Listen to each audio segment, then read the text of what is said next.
are dying, and our survival depends on them. That's why 4RB's created the Pure Wave Cell, a breakthrough quantum device proven to help hives thrive, doubling colonies and boosting honey production naturally. Every jar of our Pure Wave honey fuels this mission, supporting beekeepers worldwide. Visit 4RBs.com. That's the number 4RBs.com, and use code WITF for 20% off. Save the bees. Save us all!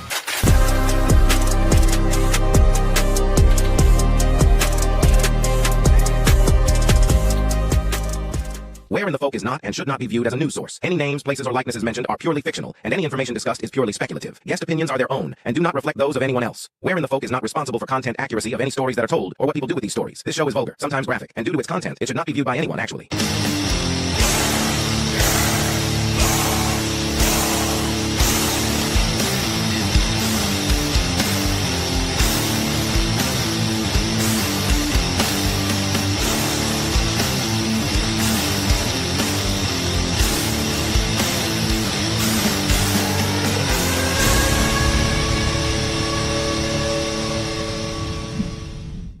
Yeah, welcome to another Friday Night Live, everybody, and thank you for joining myself, Morgana, and Tully, where we cover all the strange news of the world and all the things you may not have heard about in the media.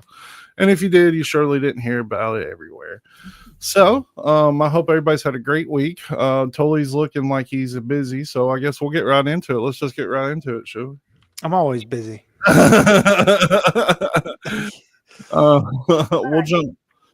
Do you want to jump straight into it? I was gonna say I've got a short one. It's not really a feel good. It's just so damn crazy funny.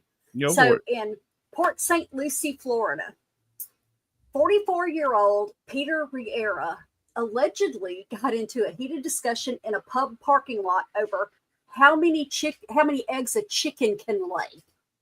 Valid. The debate escalated. He fired 4 shots at 3 people as they ran away. No one was hit, but now he's facing multiple counts of aggravated assault with a deadly weapon, discharging a firearm in public, and use of a firearm while under the influence. The victims reportedly all knew each other except this guy. They met him that night. They'd all been drinking, and the discussion moved from the bar to the parking lot. Then the shooter got paranoid, accusing the others of trying to con him over the egg debate. I mean, that's a pretty important thing. So, I mean, how many eggs can a chicken lay? You know what I mean? It depends on the breed, because when I bought my chickens, I bought chickens that went 250 and over a year, because they don't lay a lot of times in the wintertime. A lot of them will like hibernate sort of. But, you know, they were arguing over the wrong thing, though. Which came first, the chicken or the egg? What came first is the biggest question here. Yes. Tully, what do you think came first? I don't think it's feasible. Okay, let's go back to the first of either one of those things. Okay. How did that get created? Well, either God laid down an egg or God laid down a chicken. See, my understanding is, what's up, Landa? Hey, Crystal, that the protein that creates the shell can only be produced by a chicken. But then how do you just get a chicken? But a chicken can only be produced by an egg. But allegedly, God made all creatures, not eggs. Well, yeah, that's what I'm getting at is like, how do you, without some sort of intervention, whether that be alien or otherwise, or the Lord, how do you just get a chicken? Like, how do you, did it materialize is what I'm saying. Like, oh, they're dinosaurs, right? So they de-evolved, but dinosaurs had to lay dinosaur eggs. So what came first, dinosaur or the egg? You know, here's my favorite answer right there. Magic. That's one question that when I die and I get to ask my one question, I'm going to ask, what came first, the chicken or the egg? I don't care about anything else. That's one thing that's been on my mind my whole life. And please let us know your thoughts. My first question is going to be, what the actual fuck? And I'm just going to let it hang and see what I get from that. Lando, you've been listening long enough to where you should know that dinosaurs never truly existed.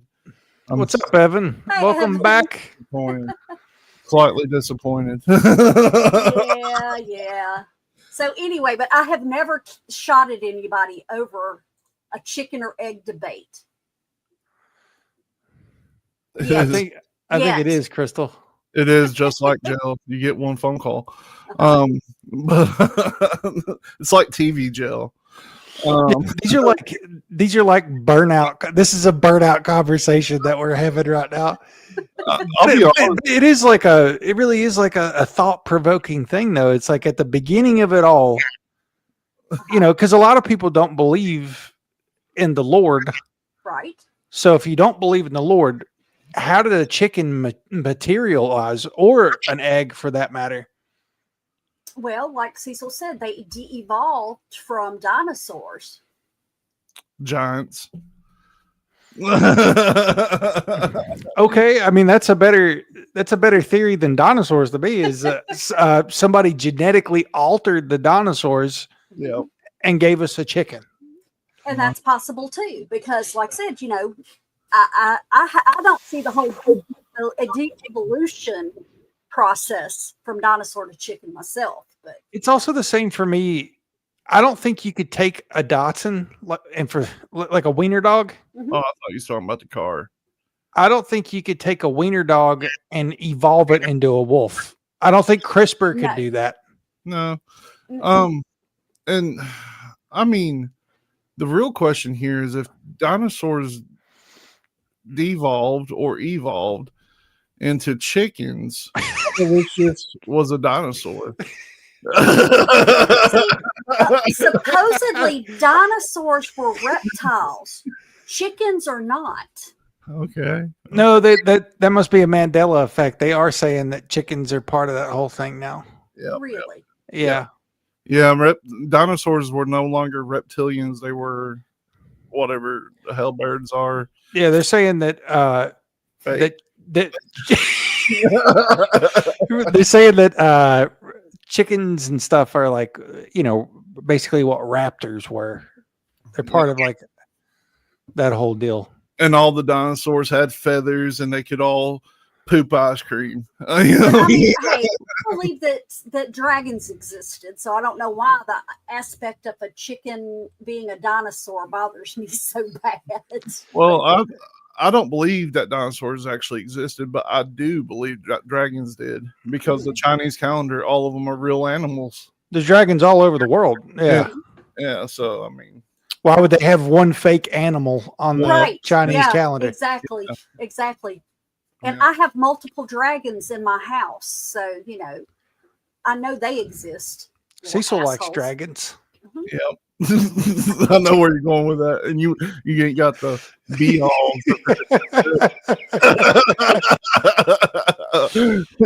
Anyway. Okay, so printed the last penny this week. Oh, that's depressing. That's right up there with them deplanetizing Pluto. Yeah, well, I put that on there because in celebration of them minting the last penny, McDonald's is going to start rounding up cash transactions for you. Yes. Because everybody uses cash now. I can't remember the last time I've used cash at McDonald's, and honestly, I'm done with McDonald's. No more McDonald's coming in. Is it the quality of their food or the quality of the service that drove you away finally? All of the above. All of the above. I'm tired of getting so furious that I get out and punch flagpoles and walk back in to get my sauce. Like, I'm just mad. Like, I'm over it. So they said that they've introduced a new cash payment policy in the U.S. It's supposed to address the penny shortage following the Treasury's halt. So transactions are rounded to the nearest 5 cents when customers lack exact change. And basically, if it's over 5, it goes up. And if it's under 5, it goes down. Oh, I can live with that. So it's like a split the pain. But think about this. They also choose their pricing, so they could price everything to where any 2 or 3 things add up to the rounding number. You know what I mean? That's my thing is, okay, if you're going to get rid of the penny, because, credit card transactions and stuff are going to be left alone. If you're going to get rid of the penny, I think you should just nickel out everything. Yes. I mean, just nickel everything. Yep. Who's aliens? You. McDonald's? McDonald's is aliens, man. I do have something a little bit weirder than even Pluto on the docket for today. So they rolled out a an 8th continent. Mm-hmm. Yeah, I saw that. The one next to Australia. Google the name. Zealandia. It's Zealandia. Google the name and pull up a picture. It's Oh no! Wait! Oh no! Zealand, like Zealand, New Zealand. Yeah, with an IA at the end. I think it looks like where like Lemuria and Mu and Atlantis was. Well, the reason that they're doing this, because all the ancient maps actually show a landmass right here, but this one, even though they're calling it a continent, is still covered by water. The majority. So how in the world are they going to call it a continent when it's essentially an island? I don't understand how they get to all this stuff. This has been floating around for a while, so they've finally deemed it island, continent. Mm-hmm. Yeah, they found it in 2017 is when they kind of gave it an unofficial name. Yeah, what's crazy is it even though most of it is underwater, 4.9 million kilometers. Mm-hmm. Right, that's here. a big. Now on ancient maps, I don't remember if it's this area or over here about the same size, but there is a huge landmass right next to Australia, which is not New Zealand. So was this Atlantis? No. Where was Atlantis supposed to have been? Or Lemuria? Lemuria, I maybe. think it was further up, further north. Okay. But it could ultimately be Lemuria, because it's in the same ocean essentially. Well, and it's tectonic, so who's to say it hasn't shifted? With the tectonics. It's in the same ocean. It's in the same ocean, If I'm in the ocean in Australia, and you're in the ocean in California, we're in the same ocean, That's true. Can I send you a link, Cecil, in the private chat? Absolutely. Okay, because I found one it's really kind of cool looking because it actually shows the topography a little bit. Okay. But what if that was above water? You know what I mean? Like, I wonder if they dove that, if they would find any artifacts. Now, this looks more accurate to what the old maps look like. This right here. This is very accurate to how the ancient maps look. So what's so crazy about this is we're now deeming this a continent, but you can go into maps that 1500s, 1600s, 1400s, 1300s, 1200s, and most of them had this landmass. So it just sunk in the last 500 years is what you're saying. It seems to be that way. But history's always wrote by the victor. So this could have been, whatever, Lemire or whatever it may be. But you also got to think that Australia, there's a big part of Australia that kind of sank too. Like the pink and white, what were they? The pink and white tourists? Have you ever heard of those? So they were basically these natural baths, real pretty. They were an ancient wonder of the world, and when the volcano went off, they sank. So they're now underwater. Yes. So anything like that could have happened here within the last 500-600 years. I really think maybe within the last 150. My personal opinion. So technically, if you're in the ocean, you're bathing in one of the wonders of the world as well. 100%. Because it's all in the same ocean.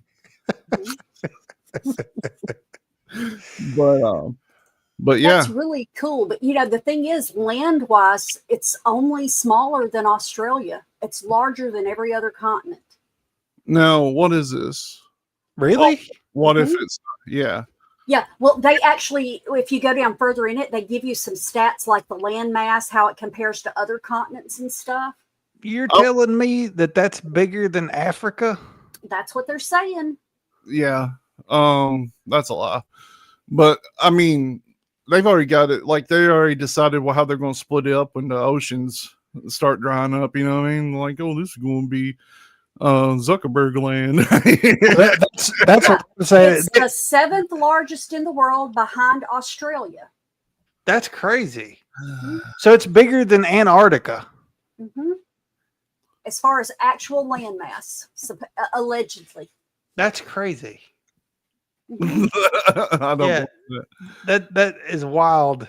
That is wild. I don't know. I don't think anybody in our leadership believes that the oceans are rising or falling because they all keep buying beachfront properties. Well, I mean, I don't know. I don't remember if we talked about this, but the person that's been one of the persons that has one of the biggest foundations that's been pushing climate change as the end of the human civilization stepped back on it and said, "Oh, we'll be all right." Who? Bill Gates. He just said we're gonna be cool. Yeah, he came out last week and was like, we'll be fine. I mean, okay. That's pretty convenient for somebody that's bought up the majority of the farmland in the United States and has been propaganding, climate change as the end of the human race. Mm-hmm. So that's well, great. I mean, he changes his stories a lot, though. Absolutely. Anyway, I think it's when he can't experiment on the third world, he starts getting antsy. Yeah. But that's exactly what it is. The biggest experiment right now is happening in this world. And it's very unfortunate. But Zealandia, I hope that it comes back to surface and I get to go skiing. I don't know what you're gonna do there. It's gonna be covered in mud. Oh, so, we could found things. Yeah, we can go and find stuff. We can found. Hey, I named stars a few years ago for all my grands. Oh, nice. Yeah, that's cool. Okay. I need to name a star. I can send you a link. You get to go pick what area of the galaxy it's in and all kinds of weird, crazy stuff. For $5. I bet if they're announcing this to the public, they've probably dove every inch of that. Oh, yeah. To look for stuff. Yep. With like LiDAR and everything else. But how do they know that it has old animals and forests and stuff like that if they haven't? Mm-hmm. So. Yeah. Well, probably just like the other places that don't exist on maps. Mm-hmm. Yeah. I'm positive that there's places that don't exist on maps out there. Yeah. You know what happened? It sank so fast, and they had a Coca-Cola factory there, and it rapid evolved everybody, and everybody's just mermaids swimming around down there, like that on would that be so cool. Like on the episode of Futurama. You like Futurama, Tolly? I've never really sat down and watched it. You need to sit down. You need to sit down and watch it, man. It's a good one. So go ahead. Go ahead. So.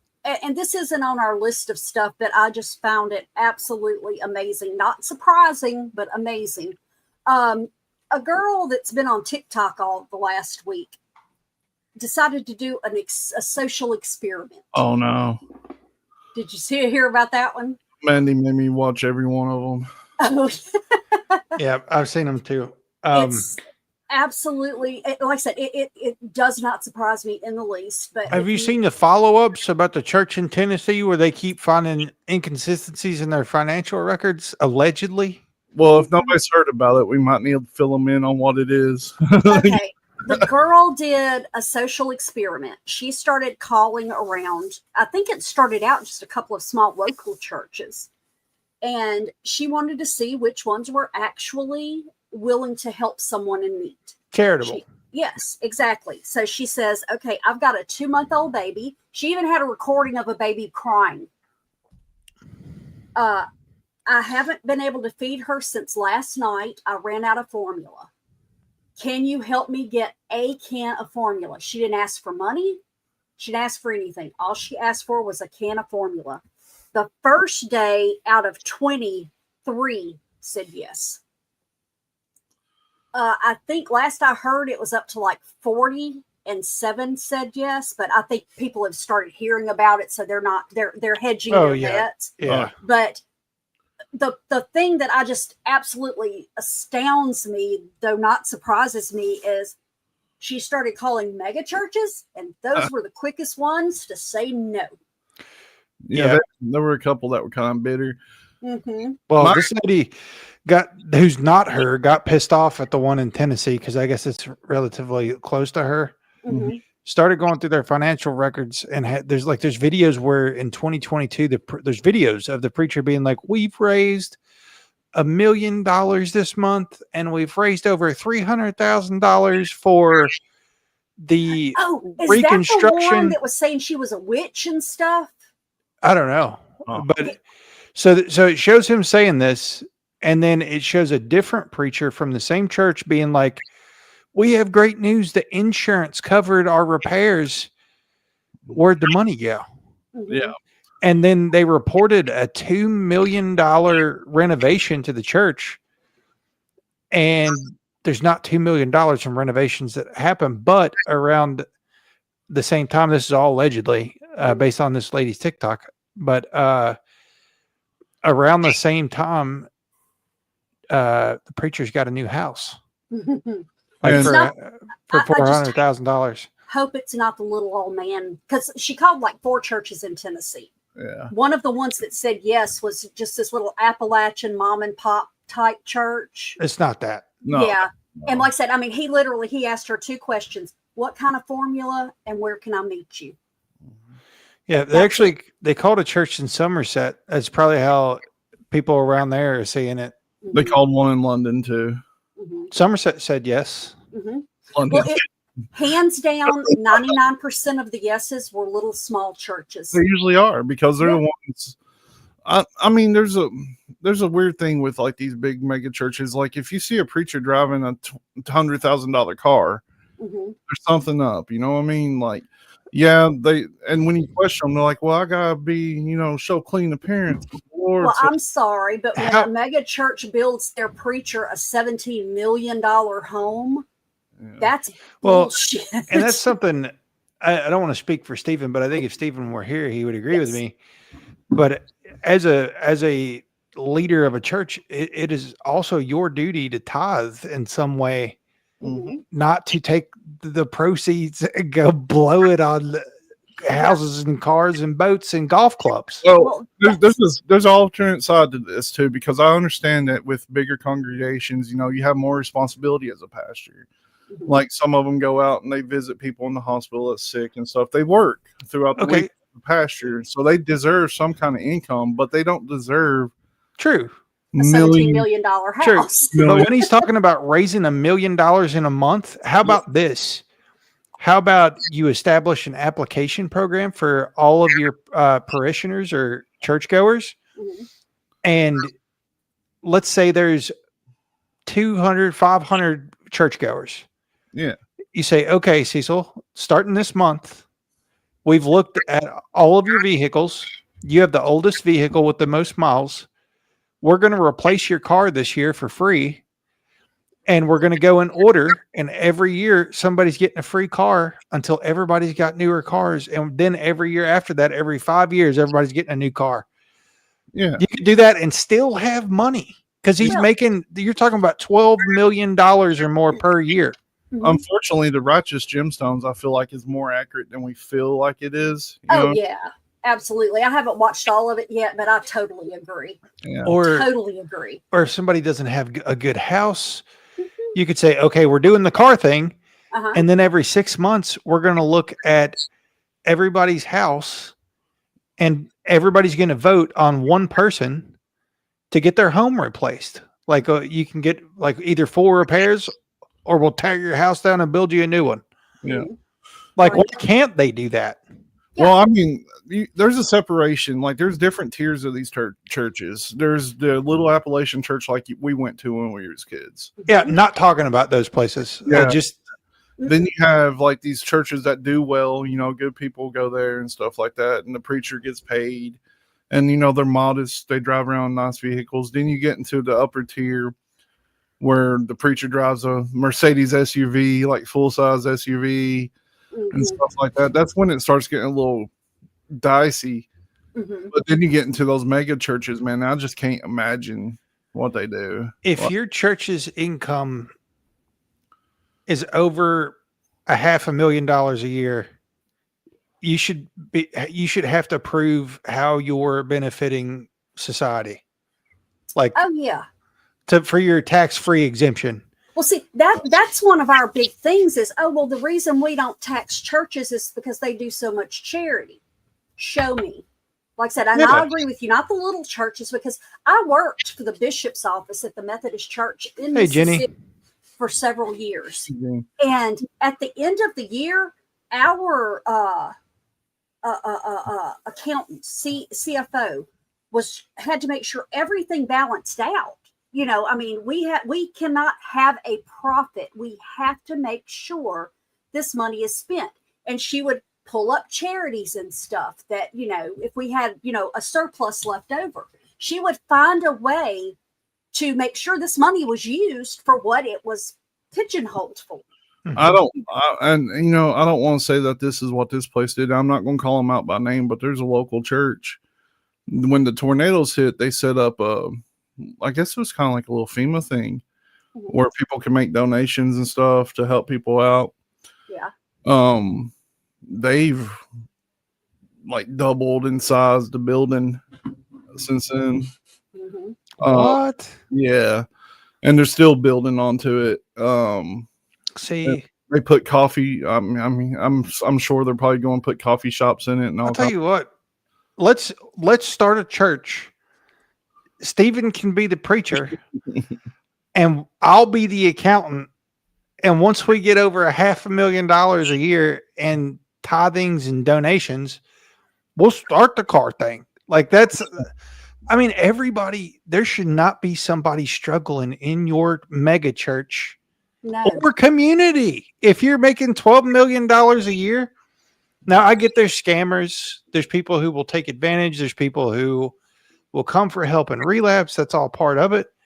But you know what? Maybe you offer anybody who walks through these doors that needs help, we will pay for 30 days of rehab.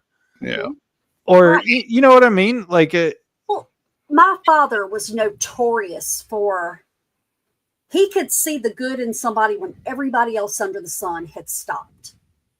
And like, I had this person that would come around, oh, I need diapers for the baby. I need milk for the baby. I need this. My father would not give her money, but he would take her to the grocery store. He would buy her milk. He would buy her diapers like that. Exactly. That way he knew that's what it was going to be used for. And you could step it up and be like, you know, if you're having trouble, we can pay for rehab. We don't give out money unless we can unless pay you've a been month of rent if you're behind. Yeah. Like if you are a churchgoer for 1 year at our church, we will review and get you into the rotation for the new cars. Yeah. And then if you're here for 5 years, you're in the rotation for homes. And then you have a true community. You know what I mean? Yes. Talking about rewards program with church. Hey, here's the thing, like tithing gotta be a better ways. Yes. Tithing works both ways. And for me, if I was the preacher, how I would do that is to give back to the parishioners and the community in a way that nobody else was. Yeah. Yeah. Well, like I said, I mean, there are always. Well, it's like at the main, and in that same instance, we'll raise tithes from 10 to 20%. But hey, Tully, I am ordained, so you know if we. Me too. Me too. Hey, so see, we can Me all too. do. Yeah. Now, to be perfectly honest, Stephen's probably the truest of heart of all of this. Would you join my church cult, Landa? I mean, here's the thing. Call it a cult, call it what you want. At least we'd be helping people and we're not keeping people locked up like the Scientology church or we're not allowing little girls to marry the higher ups in the church. And Not that. well, I'm not trying to like pay people off to spread the word. I'm just saying, like, what if you had a church that benefited you and the community as much as you gave to the church. Mm-hmm. Because, I mean, here's the thing. Yes, you are symbolically giving money to the Lord, but could, like this person in Tennessee, you could be giving money to a monster who's probably paying his golf club fees with it. Yeah. Exactly. And that's So a sad thing. So you can give your money to these monsters and we'll get you a new car every 5 years. Whatever I'm like Landa. I don't get me a new car every 5 years. I can live off $80,000 a year, so I can probably work there full time. Yeah. Mm-hmm. We all work there. What do they do all week? Well, and here's the thing. I think that once a church hits a certain amount of money, they should be taxed. End of story. This one in particular, they have an accountant that works there full time. They have an HR lady. They've got security. But I'm like, okay, other than Wednesdays and Sundays, what are you doing? Right. Well, this is actually somebody from a small church. When my dad was passing, but we didn't know he's passing. You know, he just had surgery. There was a guy from a small church Dad was going to that actually went up there, drove 100 miles to see him. Okay, pray with him. But even now that I say that, that was a really small church. Like that wasn't one that was making a lot of money. Right. But I feel like the ones in the bigger churches should be doing that. You know what I mean? Because they don't have to work, right? In the traditional way.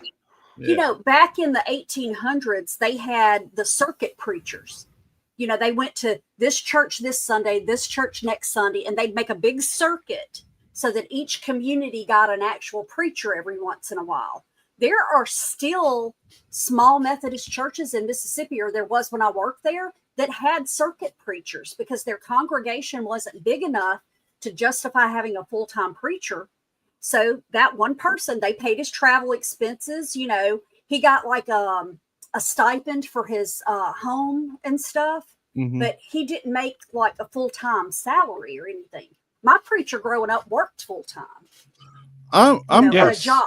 My thing is if a preacher, pastor, or whatever is doing what they should be doing and everything they can be doing, I think that they might deserve a decent living. But a mega living, like a lot of preachers back in the day were like us. They were podcasting every Sunday to their audience, and then through the week they worked normal jobs. Yeah. They did it for the love of the game. That's right. That's exactly right.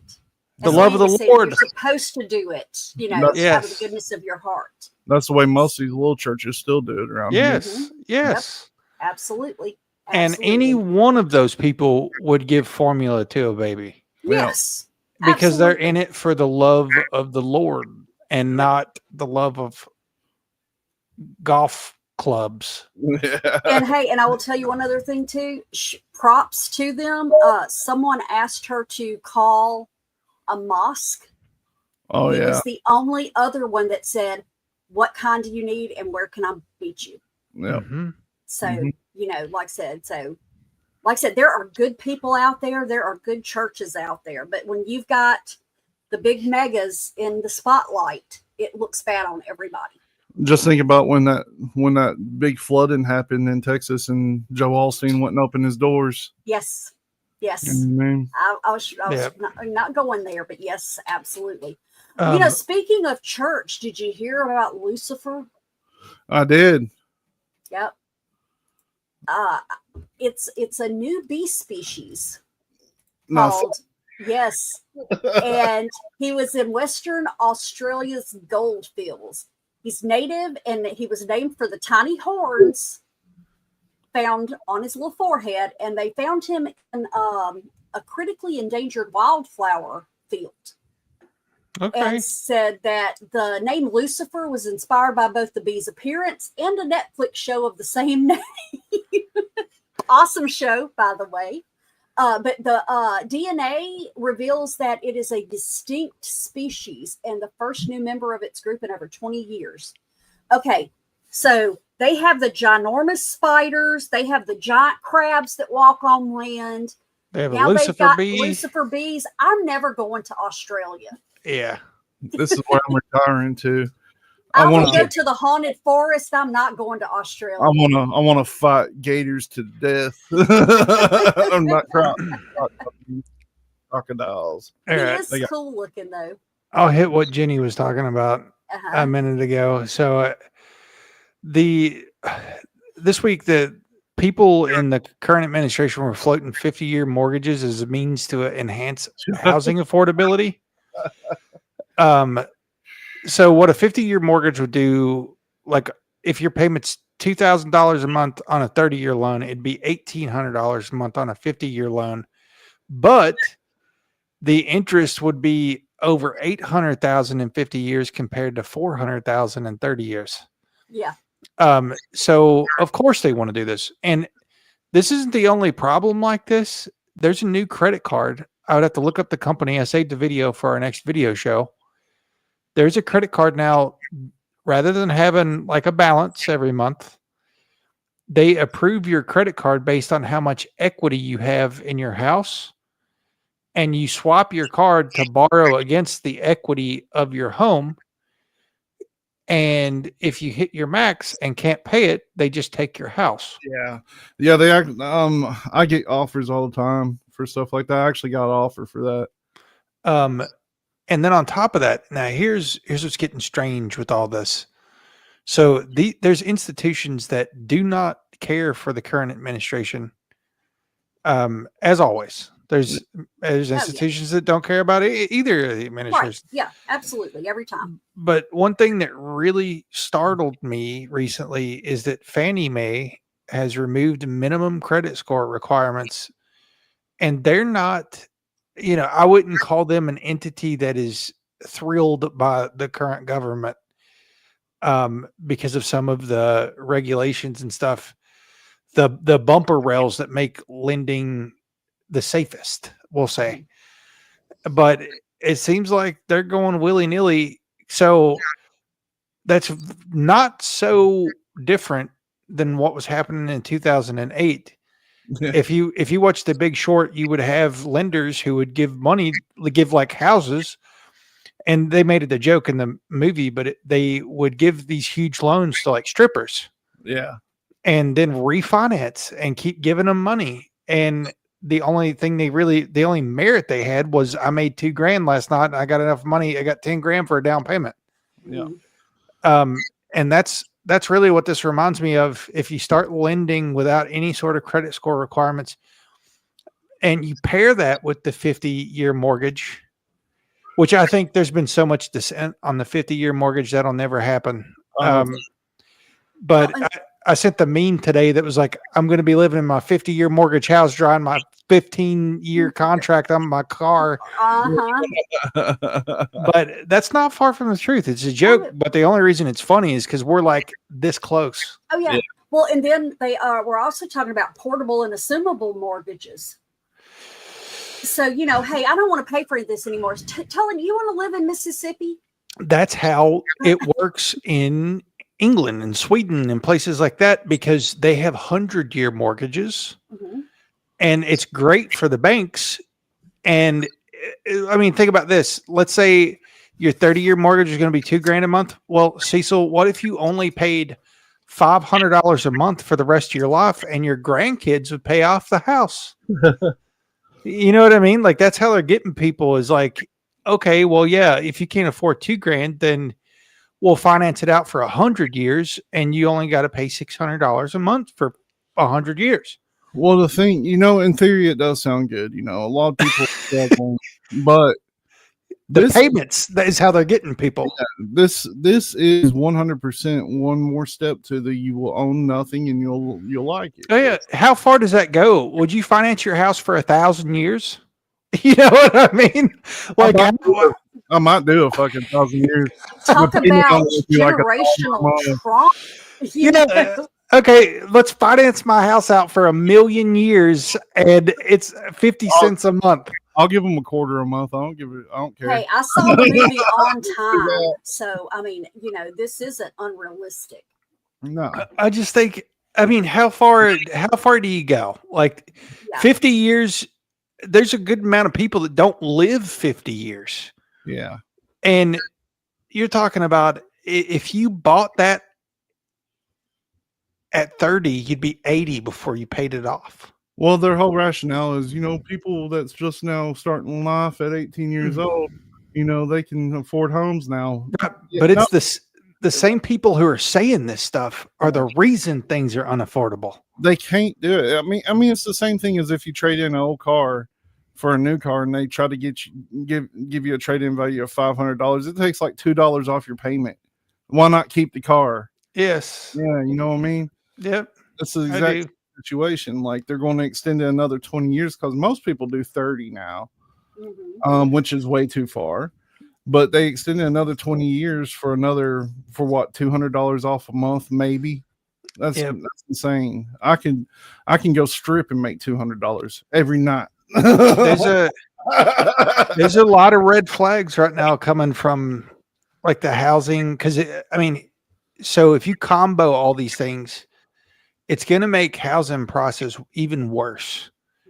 The biggest thing that could fix what's going on with housing is if a government, and I'm not saying we need more government by any means, but if someone either locally or at the state level or at the federal level came in and said, okay, no more private equity buyers on residential homes.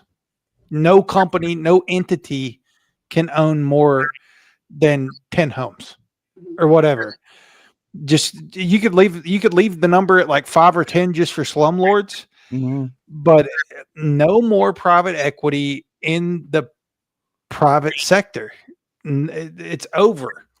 They're ruined everything. They continue to ruin everything, from restaurants to the prices of cars to the prices of houses. And we know this, and it's frustrating.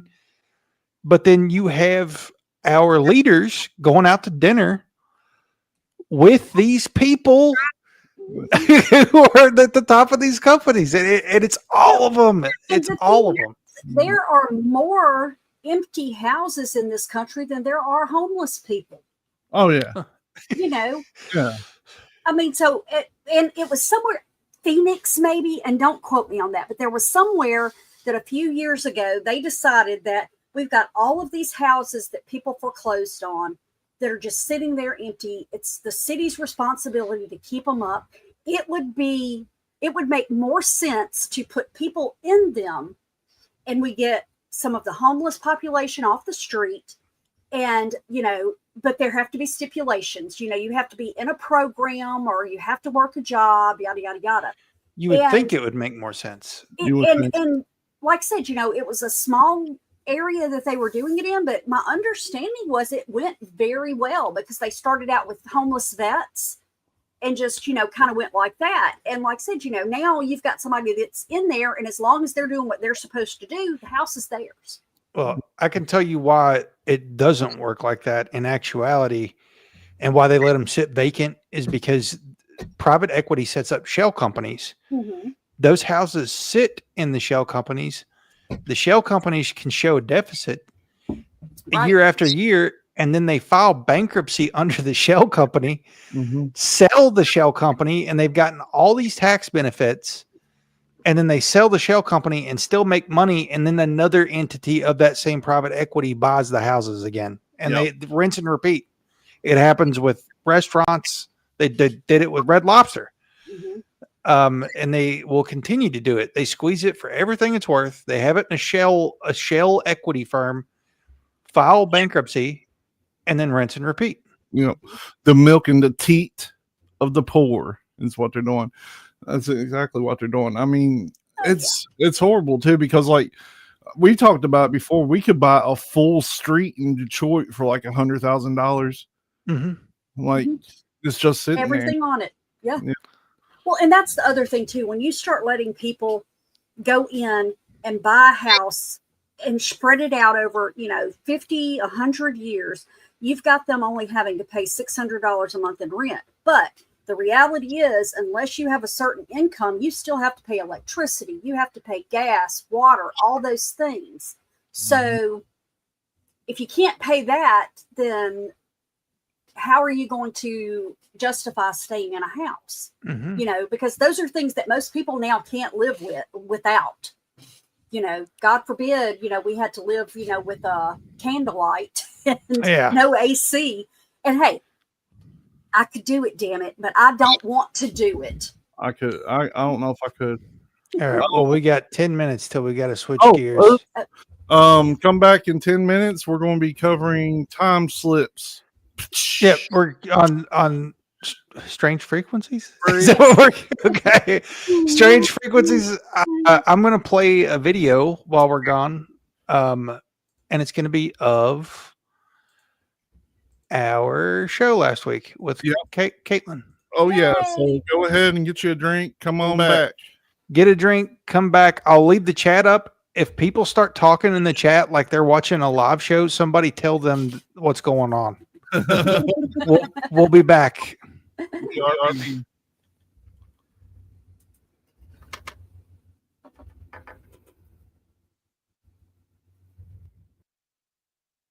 Of that level, it wouldn't need a Ouija board to interact or to scare you or to harm you. It would have the power in our physical to do whatever. Yeah. So most attachments that, I mean, I've learned from my attachment, not all of them, but that's also what I specialize in, helping other people remove attachments or, you know, cleansings and things like that. It's a facade. They know how to scare you. And if you're somebody who naturally communicates, whether you're tapped into it or not, it's an open tether. So if somebody's a ruminator, which teenagers a lot of times are, some adults are ruminators. We're constantly worrying. We're feeding them the ammo, everything we're most afraid of or what we don't want to happen. So they'll take on that facade and use it against you. But if you can see them for what they truly are, weak, cowardly spirits most of the time. Yeah. But to be able to recognize them as that takes a lot of knowledge, usually through the fire. Yep. But yeah, it's because, like I said, you know, you've had this culture all your life and everything that you've been taught and all of the, you know, stories and everything. But it's funny how you have those things because, like, I don't sweep out of my house because you'll sweep the luck out. My grandmother told me that when I was a little bitty. So, I mean, you know, my daughter was taught not to sweep out. And then when my son got married and his wife went to sweep out, he goes, my mom will beat you if you do that, you know. And like I said, you know, I mean, it's, and I know that you feed into that kind of thing, you know, so that's just one of my things, you know, I don't do it. May have no effect whatsoever, but why chance it when I can use a dustpan and do what I need to do.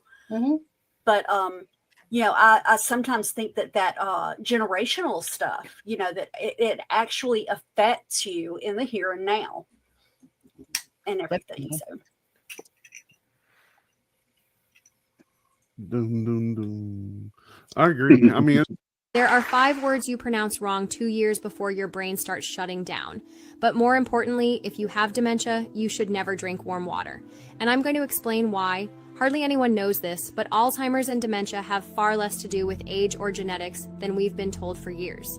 And here's the worst part. No matter how many prescriptions you buy, they only mask the symptoms while your brain keeps breaking down from the inside out. Listen closely. It always starts small. Forgetting names, appointments, where you left your wallet or glasses, then come the blank moments in the middle of a sentence, or the classic walking into a room and forgetting why. That's when your family starts to notice, whispering behind your back, do you think you can still live alone? And before you know it, they're making decisions for you, moving you into a home, even though deep down you still feel like everything's fine. Thankfully, there's a real way to reverse this. After years of brain research, 97% of participants in clinical trials at Harvard, Yale, and Emory showed significant improvements in cognitive function after just 8 days, and it proved something no one had seen before. Memory loss in these patients almost always started in the same. From this discovery, CNN's chief neurosurgeon, Dr. Sanjay Gupta, turned down a multi-million-dollar offer from Big Pharma just to keep his natural recipe patent-free and accessible. He created a powerful at-home trick using one secret ingredient, Quick, simple, and affordable, something anyone can try tonight. This little-known formula helps bring memory back, clear the mind, and sharpen thinking, all without risky procedures or prescription drugs. And here's what's truly incredible. Even people in their 80s, struggling with brain fog for years, started remembering names, dates, and old stories again within just a few days. So stop what you're doing now and tap the Watch Now button. You'll see a free video showing exactly how to use this simple brain ritual to flush out the brain toxin, restore your memory, and think clearly again. No doctor visits, no expensive pills, just a natural solution you can try at home. Thousands are already using this brain cleansing remedy, and the stories are astonishing. People who used to freeze mid-sentence now remember birthdays, appointments, even childhood memories with perfect clarity. Now imagine this, waking up with a clear mind, no more forgetting names, no more, what was I just about to say? No more awkward pauses with the people you love. And best of all, being independent again, making your own decisions, living life on your terms at your pace. So go ahead, tap Watch Now, and learn how to use this simple brain ritual tonight to restore your memory, clear your mind, and finally take your life back. All pretty well stuff. But I mean, I wish I could figure out a way to get more attuned to stuff like that. I'm just not. I think I dulled my senses or something as a young man. I really did. What's up, Easy? Easy. Mandy's in the chat saying that you need more haunted stuff in your house, Cecil. So guess what? Sales and yard sales, thrift stores. Go get more. Yeah. Well, Caitlin, without just giving away the shop there, what are some of the processes that you go through to train someone that you're okay with speaking about? Oh yeah. Well, we'll start off just like what Cecil mentioned. He wishes he was more in tune with these things. First thing we do is we identify blocks, because everything in spirit communication or anything spiritual is intention. Right? So if my intention is to communicate with spirit or be more in tune, but everything in my alignment leading up to that, right? My values, my belief system doesn't align with that, I'm never going to get there. So spirit, when you make those asks of them, I'd like to experience you. They need that that consent, right? So they just clear the pathway. They make the path of least resistance. But oftentimes we're our own block. And a lot of that is not even things that we are aware of, right? So we break it down in an equation. Okay, write your values here. Write your intention. Write any fears you may have or hangups in regard to this, any reservations in regard to communication, right? And once they take a look at that, I say, okay, are your values in line with what you're doing? Is your belief system in line with what you're doing? And a lot of times people block themselves because of things that they were indoctrinated into, whether it's education, religion, all of those kinds of things. If their mind and their heart says, this is bad, I'm not supposed to do this. Yes. That's a block. They're never going to allow you to see that, because it would have a negative effect on you. And that's not their intention, right? But if you can say, okay, I value all of these things in that religion and everything that's taught me, and it's protected me and, helped me through life, but I'm curious, right? I'd like to dip my toe. That's enough to open yourself up to those experiences. Or it could be, I played with a Ouija board when I was young and my mom whipped my butt for it. Right? Yeah. So it's identifying those things. And we've all heard in religion, asking you shall receive. It's that simple, but you have to be in alignment. So people are usually shocked at how close they are and how quickly they develop. Right. But wait, but there's more! The bees are dying, and our survival depends on them. That's why 4RB's created the Pure Wave Cell, a breakthrough quantum device proven to help hives thrive, doubling colonies and boosting honey production naturally. Every jar of our Pure Wave honey fuels this mission, supporting beekeepers worldwide. Visit 4RBs.com. That's the number 4RBs.com, and use code WITF for 20% off. Save the bees! Save us all!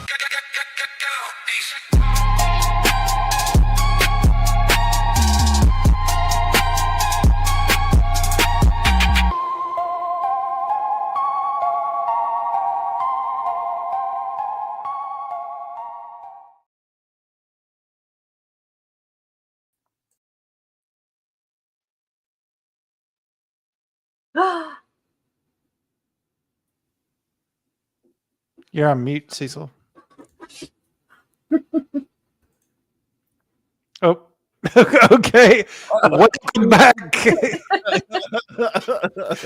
Jesus Christ. Oh no.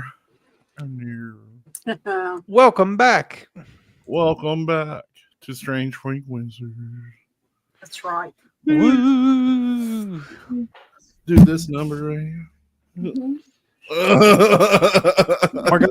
We're gonna have to start like giving you the responsibility of leading it in. Okay. Yep. Where's I can do Steven? it. Anybody send him the link? I did, yeah. Okay. All right. All right. I'm sure he'll be on at some point. Why, yeah. Yes, I'm sure. All right, everybody. Hello, and thank you for joining us for Strange Frequencies, formerly known as Weird Awakenings. We stacked it to juice our numbers. That's right. There you go. To juice our numbers.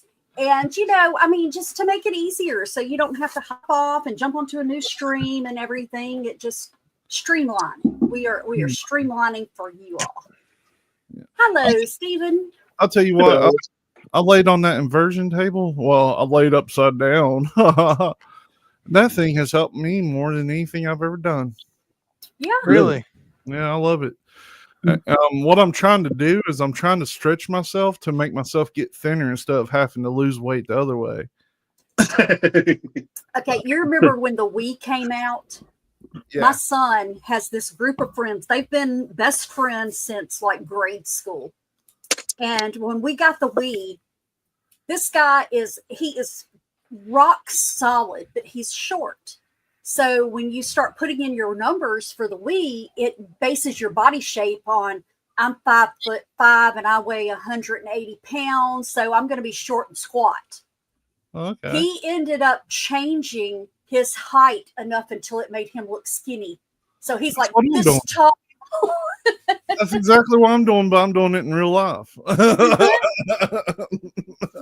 Oh, where did you get your inversion table? I don't know. Mandy got it for my birthday. I probably got Okay. it from Amazon. She don't shop around on too many different things. Amazon is easy. As much as I hate using it because I really hate Jeff Bezos. Who's fake Stephen, Crystal? She came back during the commercial break and seen him. Oh.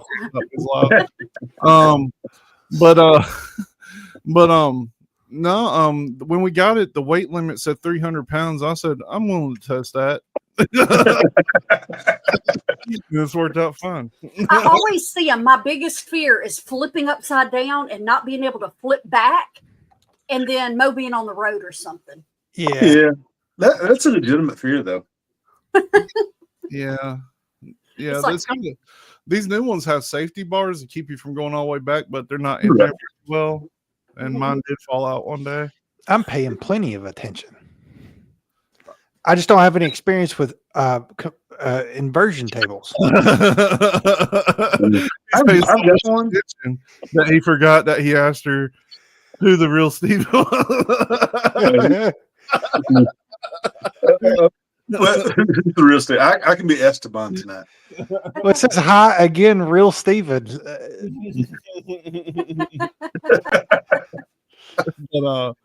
But what we're talking about again, for the people just now tuning in, looks like we've had a few jump on. Yes, we are talking about time slips.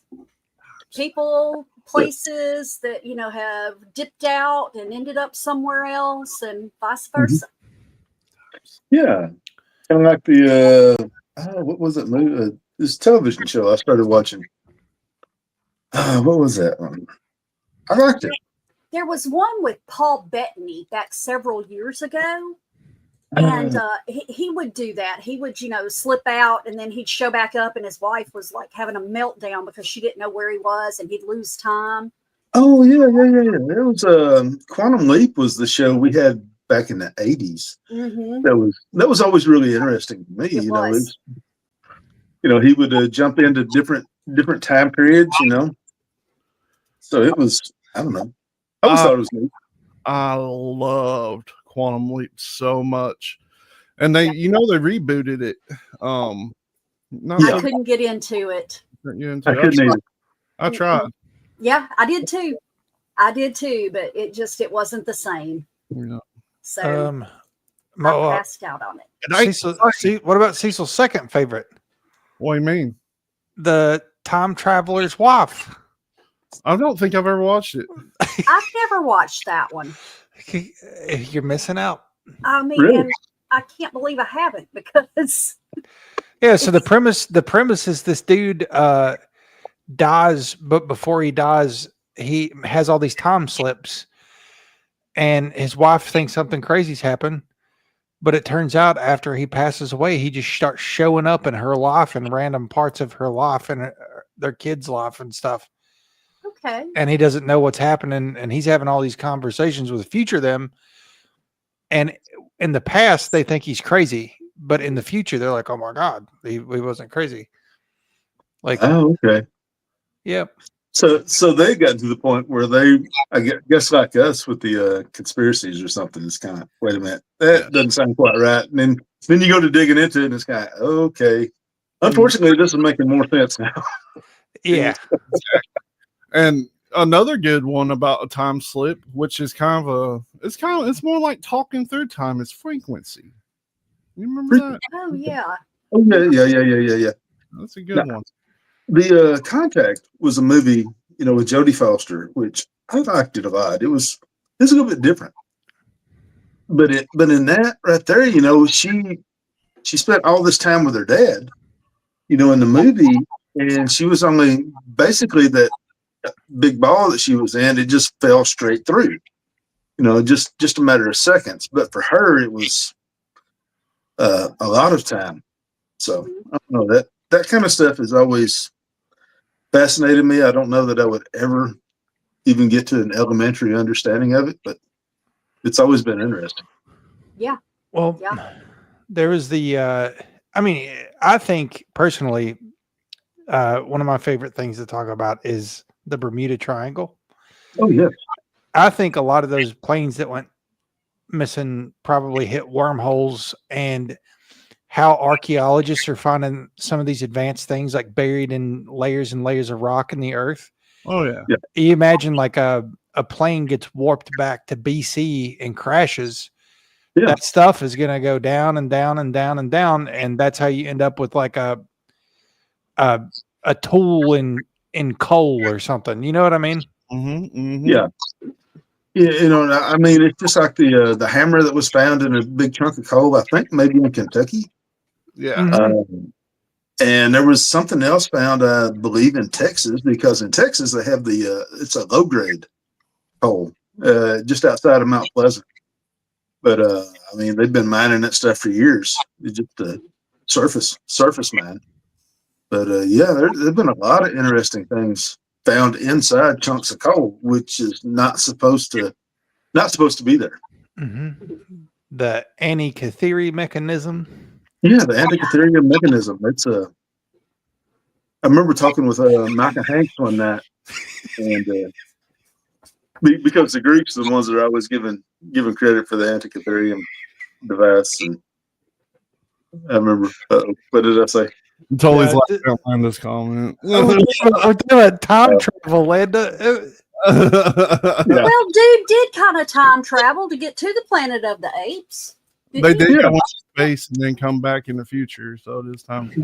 Yeah, the apes took over. So that was it. But yeah, the Antikythera device. I always wondered if it could have been the Phoenicians or possibly the Carthaginians, because Carthaginians, it's nobody even. Very few people even talk about them, but they had a thriving civilization for a long time in the north part of Egypt. So. Okay, the name of that TV show was Journeyman, and it was not Paul Bettany. It was just a guy that looks really a lot like him. Okay. So, all right. Sorry. You're good. I just threatened totally with violence. Still laughing at Planet of the Apes. Dude, it's completely on. It's completely Don't say possible. Don't say possible. It is possible. It is possible because there's so many different stories about natural time slips that's happened to real people throughout history. Oh yeah, like Man in the High Castle, but that's still not Planet of the Apes. Which means it would be more apt to be Planet of the Apes. It really would. I think that's more logical than anything because, I mean, they're just a little bit off from what we are as a human species. And you've watched the prequels. He gets smarter and he trains. And they all get smarter. So you're... Honestly, I like the older versions of the Planet of the Apes. I did too. Yeah. I didn't like the new ones as much. Well, there's the Amazon show based on the book Man in the High Castle. Fantastic show, and I've never seen the show. It's really good, but not much. But they say that that was based off the guy who wrote the book, and he allegedly wrote the book because he slipped into a parallel dimension where the bad guys won World War II. Yeah, the Axis won World War II. And the whole United States was split down the middle this way, vertically. Yeah. And the left was Japanese and the right was Germans. Yes. And I think the book starts out somewhere when the Fuhrer is reaching the end of his life and how the whole transfer of power to the next generation was going to be. But yeah, imagine like you walk out your front door and all of a sudden you're in like futuristic Nazi Germany. Have you ever read any Philip K. Dick? Mm-mm. He wrote that. He wrote Minority Report. He did. He's done a lot of stuff you've heard. A Scanner Darkly. I love his stuff because it's so out there. I just can't read anybody's name. I just can't read anything from somebody that's got. Hey, true story, and I will only just because you bring it up. I had a gynecologist one time named Phil A. Hooker. God's honest truth. Oh, I'm like, why wouldn't he go by Philip? And then I'm like, well, Philip A. Hooker doesn't sound like much better. That's strange. That might even sound worse, actually. That's weird because Tully has a proctologist named Dr. Longfingers. So. Okay, so there are places in the world that kind of have a reputation for time slips. That's the wrong kind of slip, Cecil. I'm trying to get us back on a moral subject. How about that?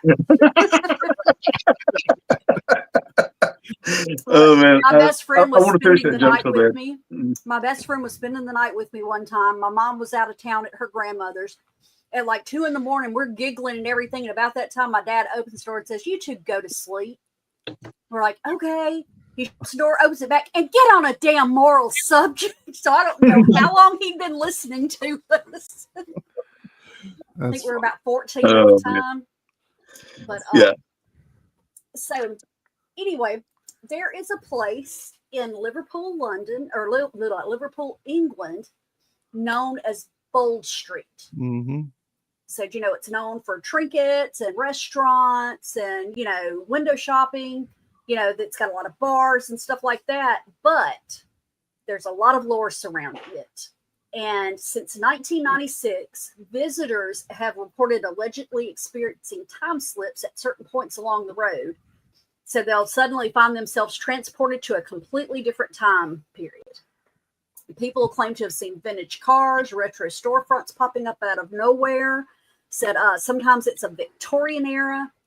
It's also ranked as one of the most supernatural streets in the UK. And for the UK to rate something as one of the most paranormal is crazy because there's so much of it over there. Mm-hmm. Right. And everything. But said, they have multiple firsthand accounts of people slipping. Said, that things will kind of go blurry. And then, they just look up and there are people that shouldn't be there and everything. It's so wild that you picked this one first because this is the first time this list of stories I've collected. Uh-huh. Would you want to know the best known stories to come from the mid 1990s involving an off-duty police officer? Yes. Yes. So he was a grounded guy, supposedly, not the type to chase ghosts, paperwork, maybe, but not ghost. He was walking toward Bold Street to meet his wife, enjoying an ordinary day, when he noticed the atmosphere shift a little bit. The city noise dropped to almost a whisper, like someone had turned the volume down. The air felt heavy, and when he stepped onto Bold Street proper, he realized something was very, very wrong. He saw Tully standing next. No, I'm joking. Dressed as a man in black. I would love to experience a time slip. Mm-hmm. The street wasn't modern anymore. While he expected to be big chain stores, he saw small shop fronts with handprinted signs. The pavement looked like newer, almost freshly laid, and everyone around him dressed like they were in the late 50s or 60s. Men in flat caps and braces, women in wide skirts and curled hair, kids in polished shoes, and no one looked out of place except him. They spotted one other modern-looking person, a young woman carrying a handbag that definitely wasn't sold in 1962. She seemed just as confused. So she headed toward a store called Crips. Every time I try to do blood, it says bold instead. So I'm not going to attempt it. Hey, Nick. An old Liverpool shop that once sold women's lingerie. The officer frowned. Crips hadn't existed in decades, he said. Today, the exact location was a mother care. But the storefront of him clearly said Crips, with the old sign and display windows to match. When the woman reached the door, and the second she touched it, the entire scene flickered. The officer described it like a shiver passing over the street. He blinked, and suddenly everything was normal again. That reminds me of the Twilight episode, or Twilight Zone episode, where the dude was on the train. Mm-hmm. And then when he finally makes it, he dies in the one reality. Oh, yeah. Hi, Nick. And yes, hey, Nick. I am a snitch. Thank you. With that right there, that's interesting. You know, some people believe that we live in an electric universe, which is basically a hologram with a self-correcting software. Mm-hmm.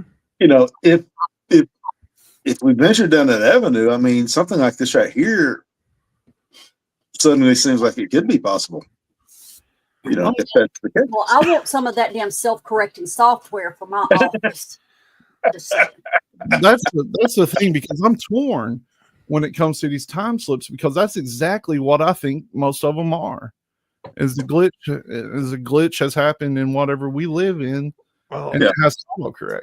If that's true, that means that every moment you've ever lived is happening simultaneously. 100%. And that's the parallel universe theory. You know, everything that is happening or can happen has or is happening. You know what I mean? Like, it's completely possible. Oh, Jenny, do you remember the dude that was working on the time machine that disappeared? He said he was about to use it. That is how you answer questions, mate. But yeah. So I mean, there's a lot more of these stories that's happened around the world, like these time slip ups and things, you know. And I've been thinking back on it. I've told the story about myself and my nephew, and I know nobody believes it except for him, because he is with me and he's a kid. But when we was driving from his house to Somerset, we were just out loafing around, and we seen there was a little side road, and we was like, hey, let's take the side road. It was real noticeable because it had a little bridge, old school bridge, you know, which is not uncommon around here. And there was a house with a big yellow sign, and it was grew up all around it and stuff. Again, not uncommon. So we drove down the road, you know, forever. Came to a stop to where you could go left or right. So we went right, and we drove about a mile, and we came right back out where we came in. Now, the only issue is the roads never intersected. So I looked at him. I was like, you know, nobody's ever going to believe that, right? And he said, yeah, I know. And so So we've always tried to find this road again, and I'm wondering if maybe that road never truly existed in this universe. You know what I mean? We've never been able to find it again, and it was a noticeable entrance. That is interesting up there. You know, I've heard of people who've It wasn't a loop, Nick. A loop, you guys, is noticeable. it wasn't Groundhog Day. Yeah, that's interesting right there. You know, it's as far as that, you're talking about a road that existed that really doesn't exist. You know, it's interesting to me. You know, people who've been out researching for Bigfoot and stuff like that now end up having missing time. They can't find their way back, even though they've been in the same area hundreds of times. Yeah. They know it like the back of their hand, and they keep ending up in the wrong spot and stuff like that. It's, you know, there's some strange stuff. Yeah, Crystal said, "Let's do the time warp again." Yeah. let's spin it again and see what else we end up with. And we've talked to there was those authors we talked to who went to Point Pleasant to do investigations, and they say that they stopped at a gas station, went down to the field to where some of the government experiments took place, and came back, and on their way back they noticed it was getting dark really fast, and they say that they lost like 4 or 6 hours Right. in that whole deal. But I wonder, you know, we talk about the places in the woods that feel staticky, the circles and stuff. I've experienced that. Very similar to like the Manhattan Project. Like I think there's ways that maybe electromagnetivity could bend time space. Now that is a thing, especially in what I was talking about with the trip to Somerset. If you look at a map, the magnetic pull in Somerset is one of the strongest spots in the world, and it's from all That's true. Yeah, that's true. That's weird. And it pulls, you know, like it's so strong that they said it pulls the atmosphere down into it or something. I don't know about that. I don't believe in space, but but they say it's from all the crystals and stuff. And there's a lot of paranormal stuff that supposedly happens in Somerset, Kentucky. So I mean, if anything like that was going to happen to me, which I'm someone that believes in this stuff, but I don't truly believe I've ever had any true experiences. But I've had, yeah, you're still in denial. And it ain't just the river in Egypt. Well, you know, and the thing about it is, just air my dirty laundry, Nick. yeah, Crystal. There's actually a few places. One of the most haunted places in Tennessee. It's either Tennessee or Mississippi. It's called the Wheatlands Plantation, and one of the reasons it's so haunted is it's built on a quartz, like very quartz heavy place, and there's even like native petroglyphs and stuff on the property, but it is extremely haunted, like very, very haunted. That is in Sevierville, Tennessee. Sevierville. Yeah. Sevierville, Tennessee. Okay. They used to do tours of it, and I think it's under new ownership, and they're not doing tours at the moment. All right. Now, was that where Loretta Lynn had her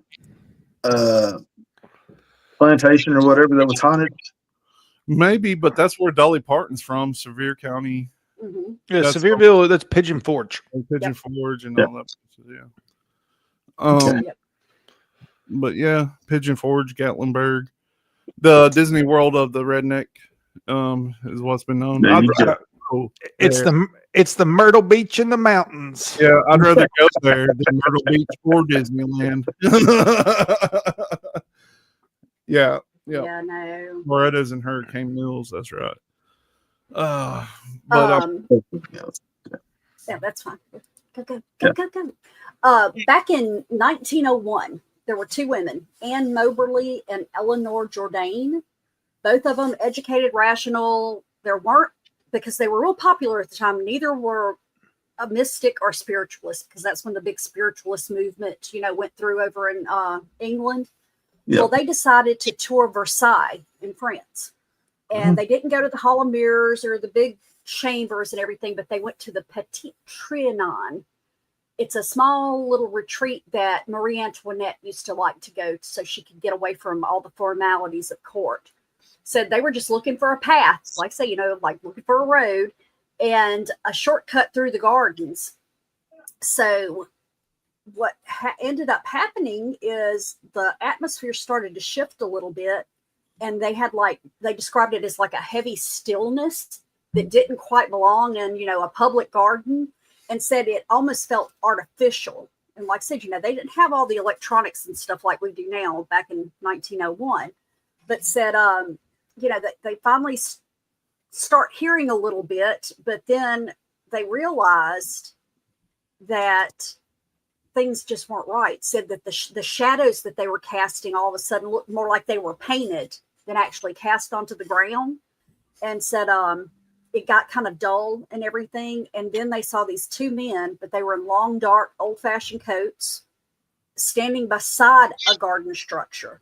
But they weren't coats from 1901. It was the wrong weather, you know, and everything. That said that they kind of stood stiffly, almost like they were posed. So they spoke briefly, but their voices were kind of muffled. And then they stopped and asked for directions. The men did answer them, but said that the mannerisms and everything felt wrong. So they walked on and said, then it got even stranger. They passed another figure, a tall man in a broad-brimmed hat, and said, you know, that they both almost, when they talked about it later, said that the guy always was like in a dream state. And said he sat motionless, and then they looked up and they saw a woman.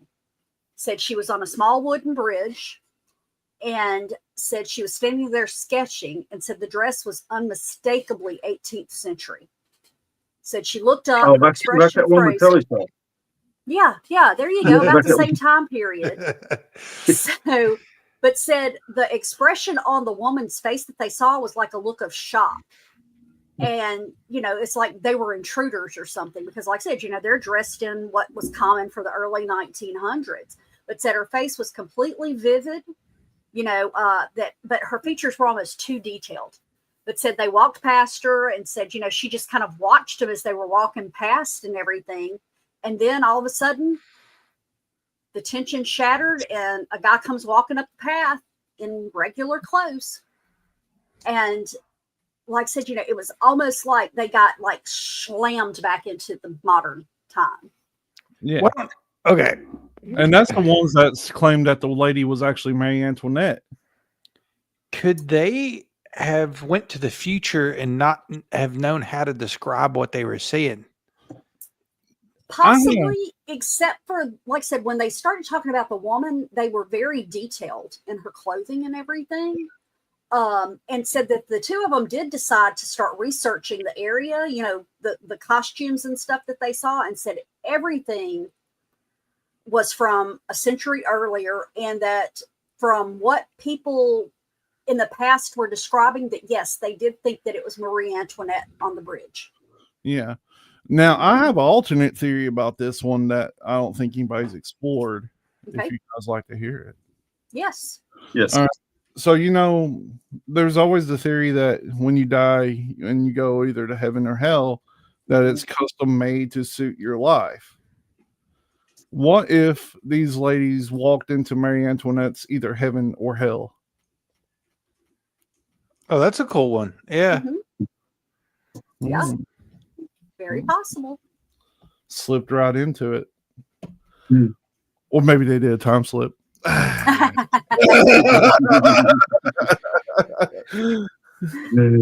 Well, you know, I did come across there actually is a place in rural Arkansas.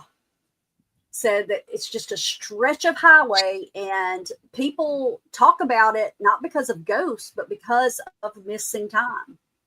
Said that they'll be driving along, glance at the clock, blink, and then it's an hour later, sometimes more than that. And I was trying to see if I could find where. Yeah, where at? Let's see. Let's see. I could have sworn I saw it.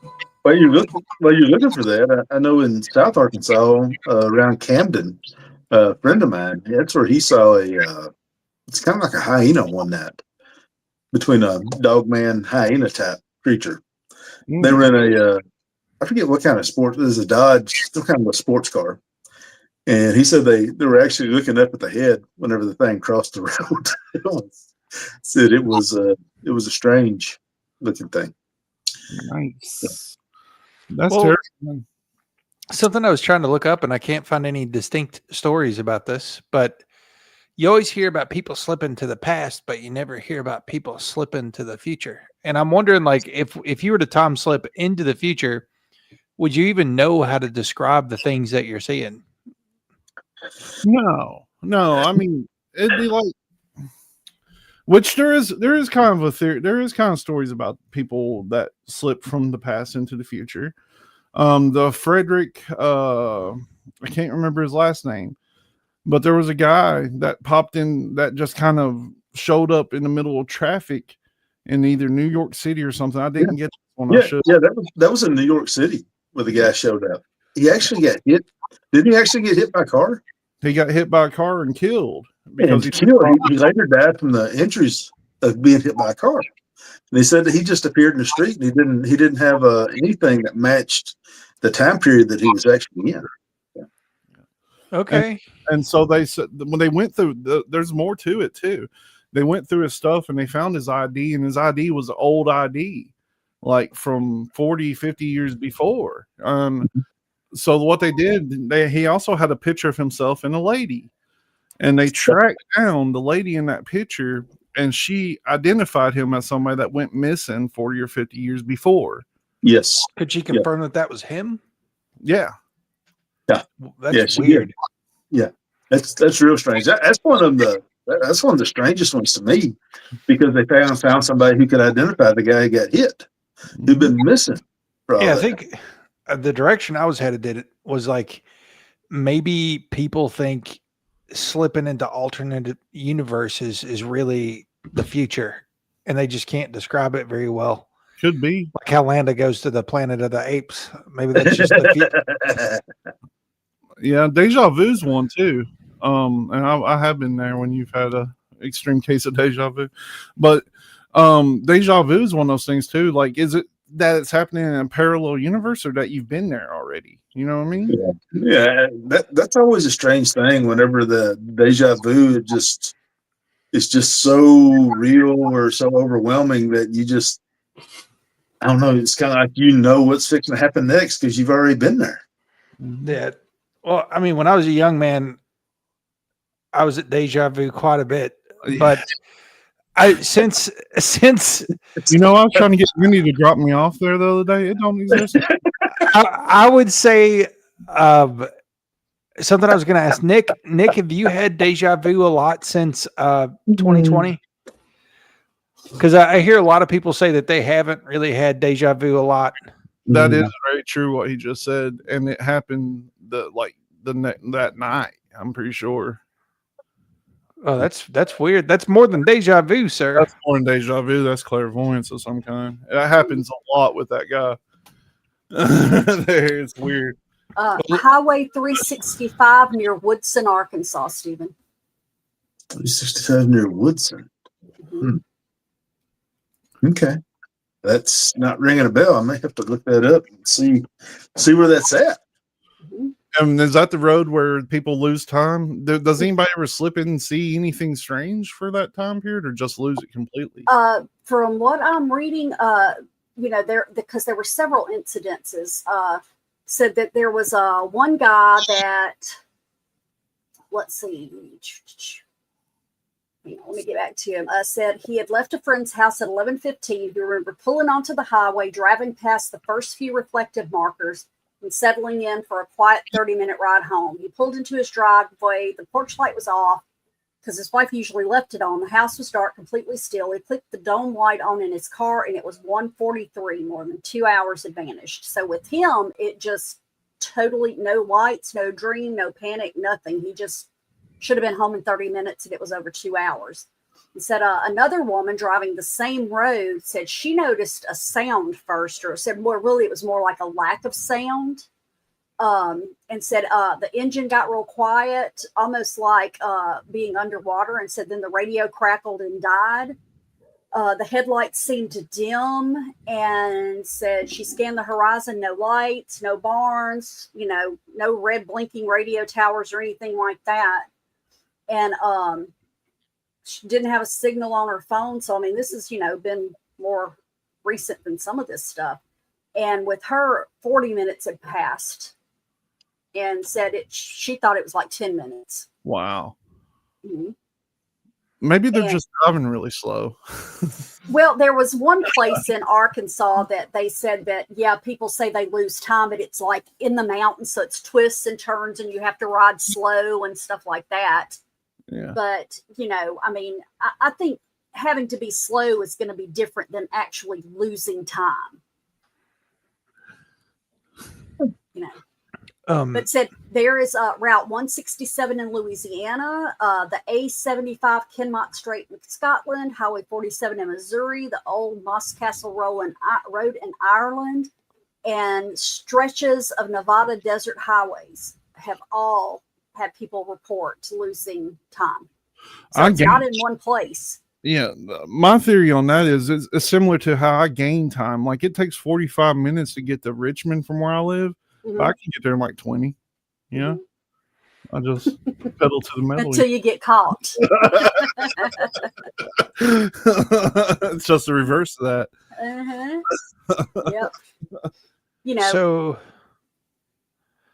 something just clicked in my head. I'm reading the comments. Crystal said she's had premonitions a few times. Now, Nick, I can confirm he's somebody, I don't even think he believes in much of this, but there have been multiple times that he's said, I just have a feeling this is going to happen, and it happens. Like very soon after. It's weird. You can ask Landa. I won't be mean. Yeah. I was just sitting here thinking about the Northern Lights came back this week. If you remember last year, the Northern Lights, for the first time ever, you could see them down here, or what they call the Northern Lights, and you could see them. You could see them again. And I got to trying to connect dots, and as of this week, I was checking in with our buddies at CERN, and CERN, the lead-ion physics run was scheduled to begin on the 15th of November, but on the 8th of November, a technical stop happened on the Large Hadron Collider after an initial lead-ion commissioning, whatever that means. But so this week, CERN's had some stuff going on. The last time we had the Northern Lights, it was like, I think we said that HARP and CERN were both doing stuff. Yeah. So I don't know that I believe, and I think a lot of people share this sentiment. I don't think them's the real Northern Lights. I think it's something going on with physics. Well, it's such a weird color. You've seen all the pictures and stuff of the Northern Lights. They're 99% of the time, there's a lot of green. Yeah. When I took pictures, it was hot pink. Yeah. And I got some purples, but I did not get any green. So let me ask you this, because like Northern Canada, there are places up there that people go missing from every year. It's almost like a missing 411 type scenario. So how many times do you think these people aren't stepping through time and just not being able to get back? It's completely possible. Yeah. There have been entire villages in Canada that had just disappeared almost instantly. In some cases, they still had food that was warm, food on the table, stuff like that, and the entire village was just gone. And that's a strange one to me. And there's more than one example of it. I can't remember them specifically in the locations, but I've read about them. Yeah. So. Yeah, because that's like I said, I mean, a lot of times you read about people, that, like I said, they step out and then they lose time, or they step out and they see things from another era. But then sometimes people just disappear Yeah. in places that they should be easily found. The Bennington Triangle. We did the episode on that, and I think that's the main conclusion we came to, is that people were stepping through time. Yeah. Yep. I mean, so like I said, I mean, yeah, that's always kind of made sense. And see, that would be my luck. I would love to be able to slip through time and see stuff, but I don't ever want to slip through time and go, oh crap, now how do I get back? Yeah. Well, there's people, there was a consistent thing with everybody that went missing at the Bennington. Everybody was wearing red. And they would just, like, I'm talking, there was one story where someone was following another on the trail and they turn a curve and they're gone. Like, snapped out of reality. Yeah. Well, and there have been incidences too where people have been walking along and seen somebody that they knew, you know, from their neighborhood or whatever, and glance away for 2 seconds and then they're just gone. You know, I forget where it was, but there was one girl, you know, late teens, early 20s, was walking along. There was a little old lady that lived in their village that used to push a cart around, and said, you know, she saw her, heard the cart, looked down at her phone, and then she didn't hear the cart, looked up, the cart was still there, but the lady was gone. They never did find her. So they had, you know, a week That's wild. long, you know, of people trying to find her, and they never have. The thing, one of the things that pertains to what Stephen was talking about, maybe the exact thing, is the Angie Cooney Lake, I believe it is the way that the way it looks like it's spelled here. I've heard of it. It's ANGIKUNI. I'm sure it's Eskimo or something along those lines. But hang on. No, well, oh God. He got choked. But that happened in the 1930s, and that is a strange one because when they got there, the fires were still hot. You know, the food was still sitting on the table, and there just wasn't anybody to be found at all. So that one is a perplexing one, but that kind of goes into like the story of Roanoke and places like that. But this one, yeah, but this one's a lot stranger because it was like they was there moments before these people got to the village, and then they were just gone, and you couldn't find any trails or anything of them leaving town. It's strange. Yeah, well, and you would think with a whole town that it would be en masse, there would be signs. You would think so. Even if it's only 50 people, you know, I mean, they're going to leave signs where they went through the woods at, you know, so that's the UFO people, you know, that I believe some UFO people have kind of thought, well, this right here was just a mass abduction.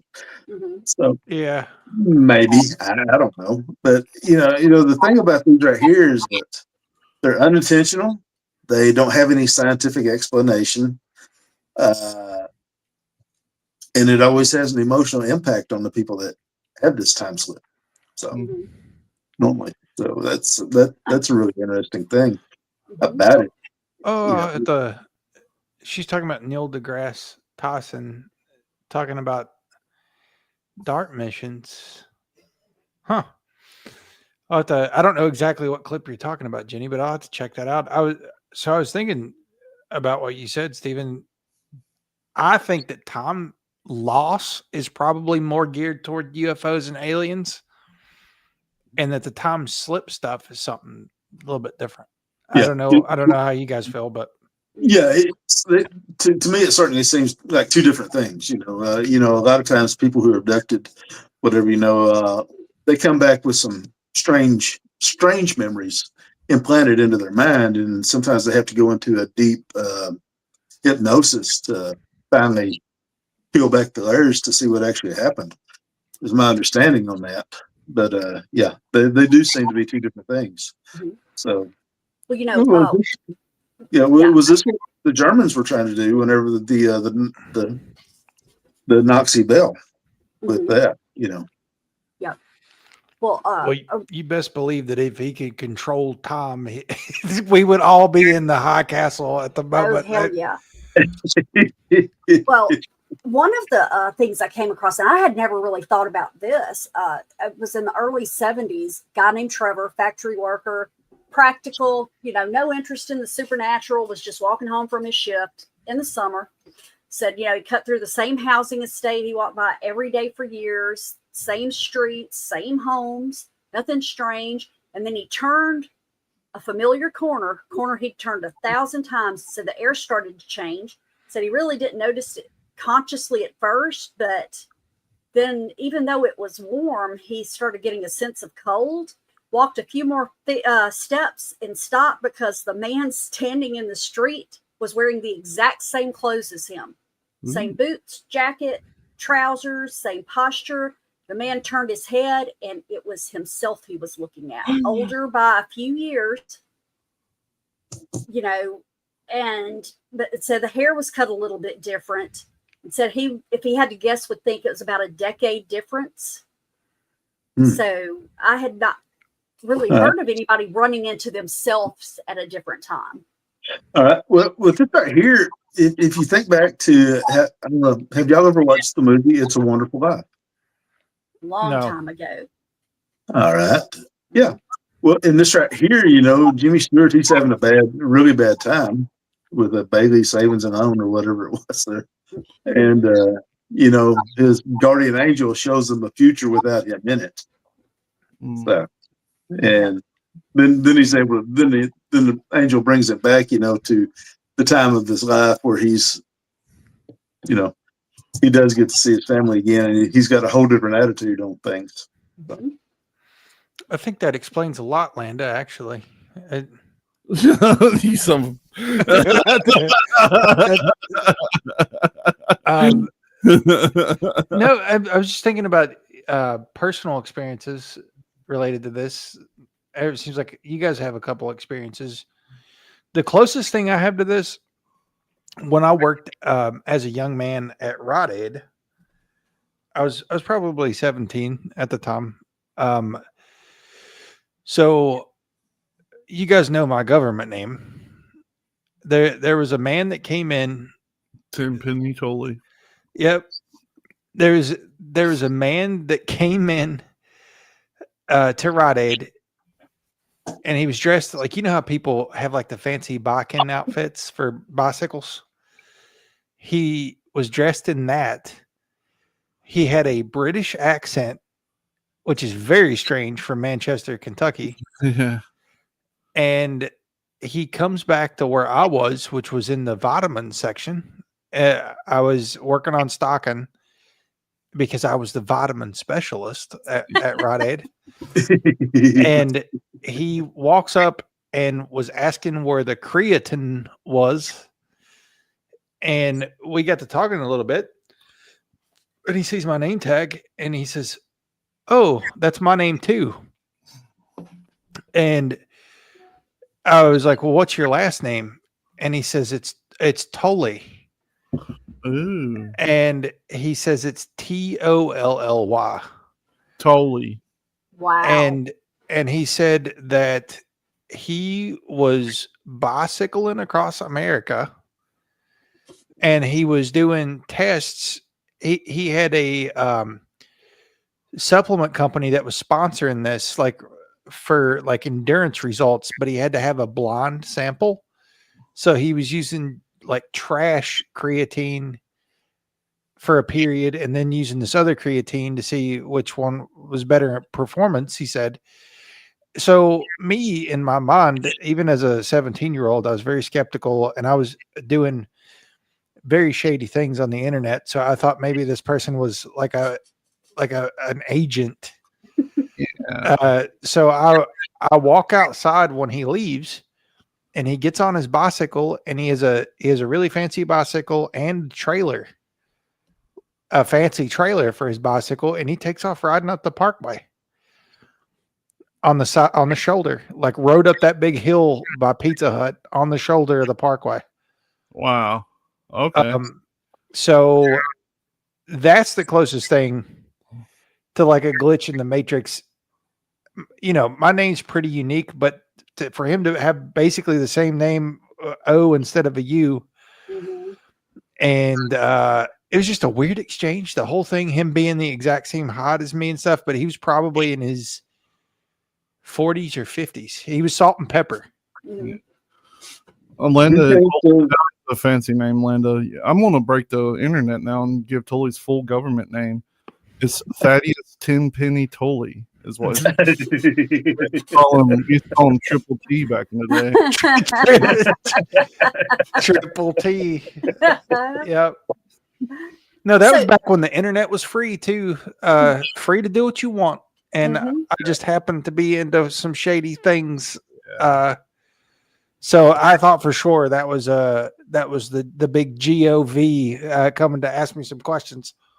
I've never really gotten to shady stuff, but I'm going to tell you what, I do remember that was what opened my brain up to the rabbit holes. You know, I had always gone to the library and researched stuff, you know, trying to be a little bit careful. You know, I'd check out some stuff, but a lot of times I'd sit there for 3 or 4 hours just researching and putting stuff back up so that, you know, the librarian who my parents knew didn't call them and say, do you know what she was looking at? You know, but once the internet opened up, it was like, oh my God, where has this been? And I'll tell you what, back when you had to pay for the internet by the hour, you don't realize how many hours racks up until 1, you have to pay for those hours, and 2, when you have a phone that has I forget what they called it, but it was like there wasn't long distance, but you got charged like a half a cent for people within this range of you and a penny per minute for this many and everything. And I ended up with an $800 phone bill one month because of the internet. Well, I always say that we live in both the greatest and most horrifying period in human history. Yes. And if you ever want to like freak yourself out, just search on wherever you watch videos like zooming in on a microchip. And you tell me if you think we built that. No, right? It's crazy. So there's also this theory that time slips really aren't mistakes, they're collisions. It's like sometimes the universe forgets which storyline it belongs to. And that sometimes in those instances, 2 possible lives will kind of face off with each other.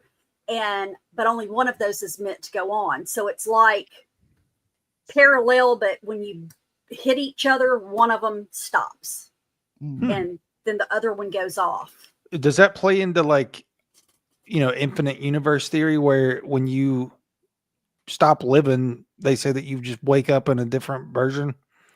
Possibly, because like I said, you know, they talk about, you know, the way that it was explained was that people who vanish in the wrong version of a world and then get left behind, you know, that it's like they walked into a different time. Well, like I say, if one version has to die, then the other one takes over. Okay. Where that one left off at. Hear me out here. Okay. Do you remember whenever the Big C started? That show, the Big C? The Big C back in 2019, 2020. Oh, yeah. It was around the same time they said that a big asteroid was going to hit the Earth. Yeah. What if the reason we all think that there's a time variance is because an asteroid did hit the Earth and killed everybody, and we're in the next universe over, and now we've got all the Mandelas and everything else? It would have happened before 2020. Yes. Well, yeah, I guess Mandela existed before then, but you know how everybody says that time hasn't been the same since COVID. I would go out the venture time ain't been the same since like 2018, 2017. Since 2020, it seems like it has sped up to me. Everybody feels that way too. Like younger people, usually they say as you get older, years are a lesser fraction of your overall life, and that's why it feels like that. Yeah. But I've talked to people younger than me who feel the exact same way, that it's just like boom, boom, boom, boom. Yes. And to the point where, you know, my father is one of the most like non-believer in any of this stuff ever. And I mentioned that at one point. I was like, it feels like the stuff's just snapping by. Yeah. And he's like, it's weird that you say that because everybody I know says that now. Like no matter what age, everybody's saying it's just snapping. Well, think about it. I mean, when we were kids, you could go to like your parents would take you to their friend's house. They'd sit around, have enough time to drink a 20-pack of beer between them, eat dinner, bullshit around for an hour or two, and then come home. And it felt like all night, you know. What's up, Larry? It feels like it. Hey, Larry. Now, when you get off work, it's time to go to bed. You know, exactly. Yeah. And like you look forward to these long weekends in the day, and the long weekends are just snapping by, just like the weeks. And you know, you've got these little moments throughout the year, like significant events like Christmas. It feels like it was Christmas 4 months ago, 5 months ago. Yeah. 6 max. You know what I mean? I'm glad you made it, Larry. It was up, Larry. So, you know, well, here's the thing. Do you think that, okay, say somebody hits a time slip, whatever, and just is gone. Mm-hmm. Do most people in that original time remember them? A lot of times. Or does their existence just almost disappear? I mean, you know, I would think that, like, say, you know, if you know, my best friend disappeared, I would know she was gone. But when I would start seeing other people and say, okay, yeah, I haven't seen Josie for a long time, and they're like, who is that? You Even would though think, they should know them. You would think, but if I hopped on here one Friday and Tully didn't hop on, and I'd be like, you know where Tully is? And you say no, I'd be like, oh, well, screw him then. Yeah, but I think you'd notice pretty quickly that nobody knew. Like, if you, I don't know, if you didn't hear from me long enough, somebody like you would hit up like Rachel, and if she was like, I don't know who you're talking about, I think you would probably check yourself into an insane asylum or something. Right. Well, like I said, or we get on here and we start talking, well, where's Tully at? I don't know. And then Landa came back and said, who's Tully? Yeah. Yeah. You know, Yeah. I mean, so like I said, you know, I just wonder how many cases, like I said, has there been of people, like I said, because if you're changing timelines, anything could change. But how much memory do you retain? I like that. Oh, I'm sorry. Go ahead. Yeah. I was just going to say, just like with some dreams, have you ever had some of those dreams that are so real when you wake up, you're looking around for the people you were with or whatever else might have taken place in the dream, and they're not there. Every day. Yeah, I feel like I've had a lot more familial dreams since all of this started too. Like where I dream about family who are still living, and some who have recently passed. That, you know, if there were alternative timelines, they'd still be here. You know what I mean? What's up, Shelby? Hey, Shelby. Stevie T. I've been having a lot more vivid dreams, like in the last 6 months, but I've been actively trying to like lucid dream, you know? Like, Yeah. But my dad keeps wandering into them. It's strange. Like, it's Really? weird. Yeah. Like, does he talk? Oh, yeah. Almost every time. Let me ask you this. Does he sometimes, when you see him like that, does he seem like he's a totally different person? He looks like him, sounds like him, but some of the things that he's saying and doing just aren't what you remembered? No, he seems pretty much the same. I think you can make up do that faces. sometimes. Yeah. I do that sometimes. I can see my dad's face and everything, and then he'll say something or do something that is completely out of character. And it's like, that doesn't even make sense. Well, you know, but my dad was a wild guy. I loved him to death, and he would do wild stuff, so nothing's really too far out of character. When I was younger, Crystal, I used to experiment a lot with the kind of stuff that Cecil's talking about, like lucid dreaming, astral travel. Yep. And I have definitely one person in particular in my life, I dreamt of them before meeting them, and they were states and states away. And it was uncanny, like when I saw this person in real life. But I fully believe that we can see faces that we haven't seen before in real life in our dreams. Yep, I agree. Because I've never done, and I love to lucid dream. I love to be able to take it and manipulate it and play with it and stuff like that. I never really saw people in advance that I had not met. Now, like when my dad passed away, I dreamed about it for 3 months before it happened. I didn't know what was going to happen, but I knew it was coming. Same thing with my grandmother. I mean, just people that I've been really close to. A lot of times I've seen that. My daughter used to do the same thing because she absolutely hated it. And I didn't like it, but I mean, it was just part of life. I told you guys about me dreaming about my great grandmother. Did I ever tell you about that? I don't guess so. I don't remember. So I used to stay with my Nana like during the summers and stuff. And they never had pictures of her, like of my Nana's mother. Mm-hmm. And when I was a kid, I used to have a reoccurring nightmare of this old lady, white-haired lady, chasing me around the table at my Nana's house. And when I would look across the table at her, you know how you're doing this number like you can't catch me around the table. That's what it was every dream. And when she would open her mouth to talk, this is what was terrifying. Blood would just pour out of her mouth like all over herself. Gnarly. And it wasn't until years later, Mom had a photo album, and I was like, "That's the lady from my dreams." And it was her grandmother, and she had died like horrifically of cancer. And like Mom said that she would bleed like from her gums, and like it scared Mom as a younger, like a teenager. And Mom told me this whole story of like her gums would bleed so bad from the chemo and stuff that it would like run down her face. And so yeah, I definitely think that, Crystal. I just yeah. Hey, Easy. Hey, Easy.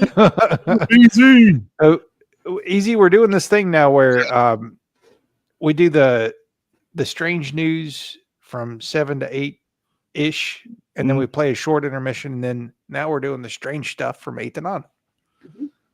I just like that you said that's the woman from my dreams, and so that's the woman of my dreams. It matters. I'm glad he said it the way he did too.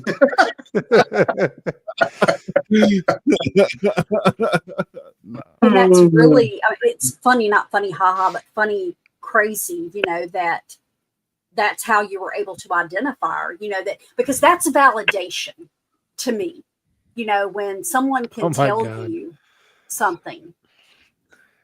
Fake Steven didn't say hi to Crystal. Oh, I'm sorry, Crystal. It would have been way more trippy if he did. During the intermission, I played a segment from our interview with Caitlin last week, and we were all there. And I tasked everybody listening. I left the comments up and said, if anybody starts talking to us, tell them it's not really us. You're going to have to put a ticker on. We're going to have to put like I'm just going to start playing jazz music or something.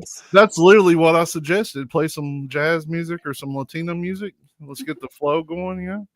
Well, yeah. I wonder if there's any like cool videos we could play with. I don't know, like traveling through space and listening to, or like Harambe dancing or something, Yes, I say, because you do have to be careful. Because remember, I did like just a small little clip of some the sound stuff. Yeah, like copyright strikes is what you're worried about. Oh, hell yeah. Yeah, you'd have to. Yeah, it's got to be a lot of independent ones out there. It's got to be like house music. I'll just find something on Rumble. Nothing on Rumble is. I'll make something and I'll belly dance to it, and we'll just play that. I don't know if anybody could sit through 10 minutes of that. It's pretty for free anyway. Yeah, I mean, y'all are both musically inclined. Just play something. Yeah. Next time you get together, play something. Just put together some kind of little soundtrack. Now that's crazy, Jenny. That is wild. I know where the pilot is in Corbin. Actually, I used to stop there. Anywho, do we got any more weird stories? I've got so many, but they're all like 3 to 5 minute reads. You know. Well, hit the 3 minute one, and we'll stop after that. Let's see. Post on for a part 2, Morgana, at some point. Yeah. You know how I do. I write things out like a story. That's okay. In the beginning, once upon a time, in the beginning. No. We've been talking about a lot of people that slip through time and things of this nature, but what if a building can do it? if it's electromagnetic, anything could technically.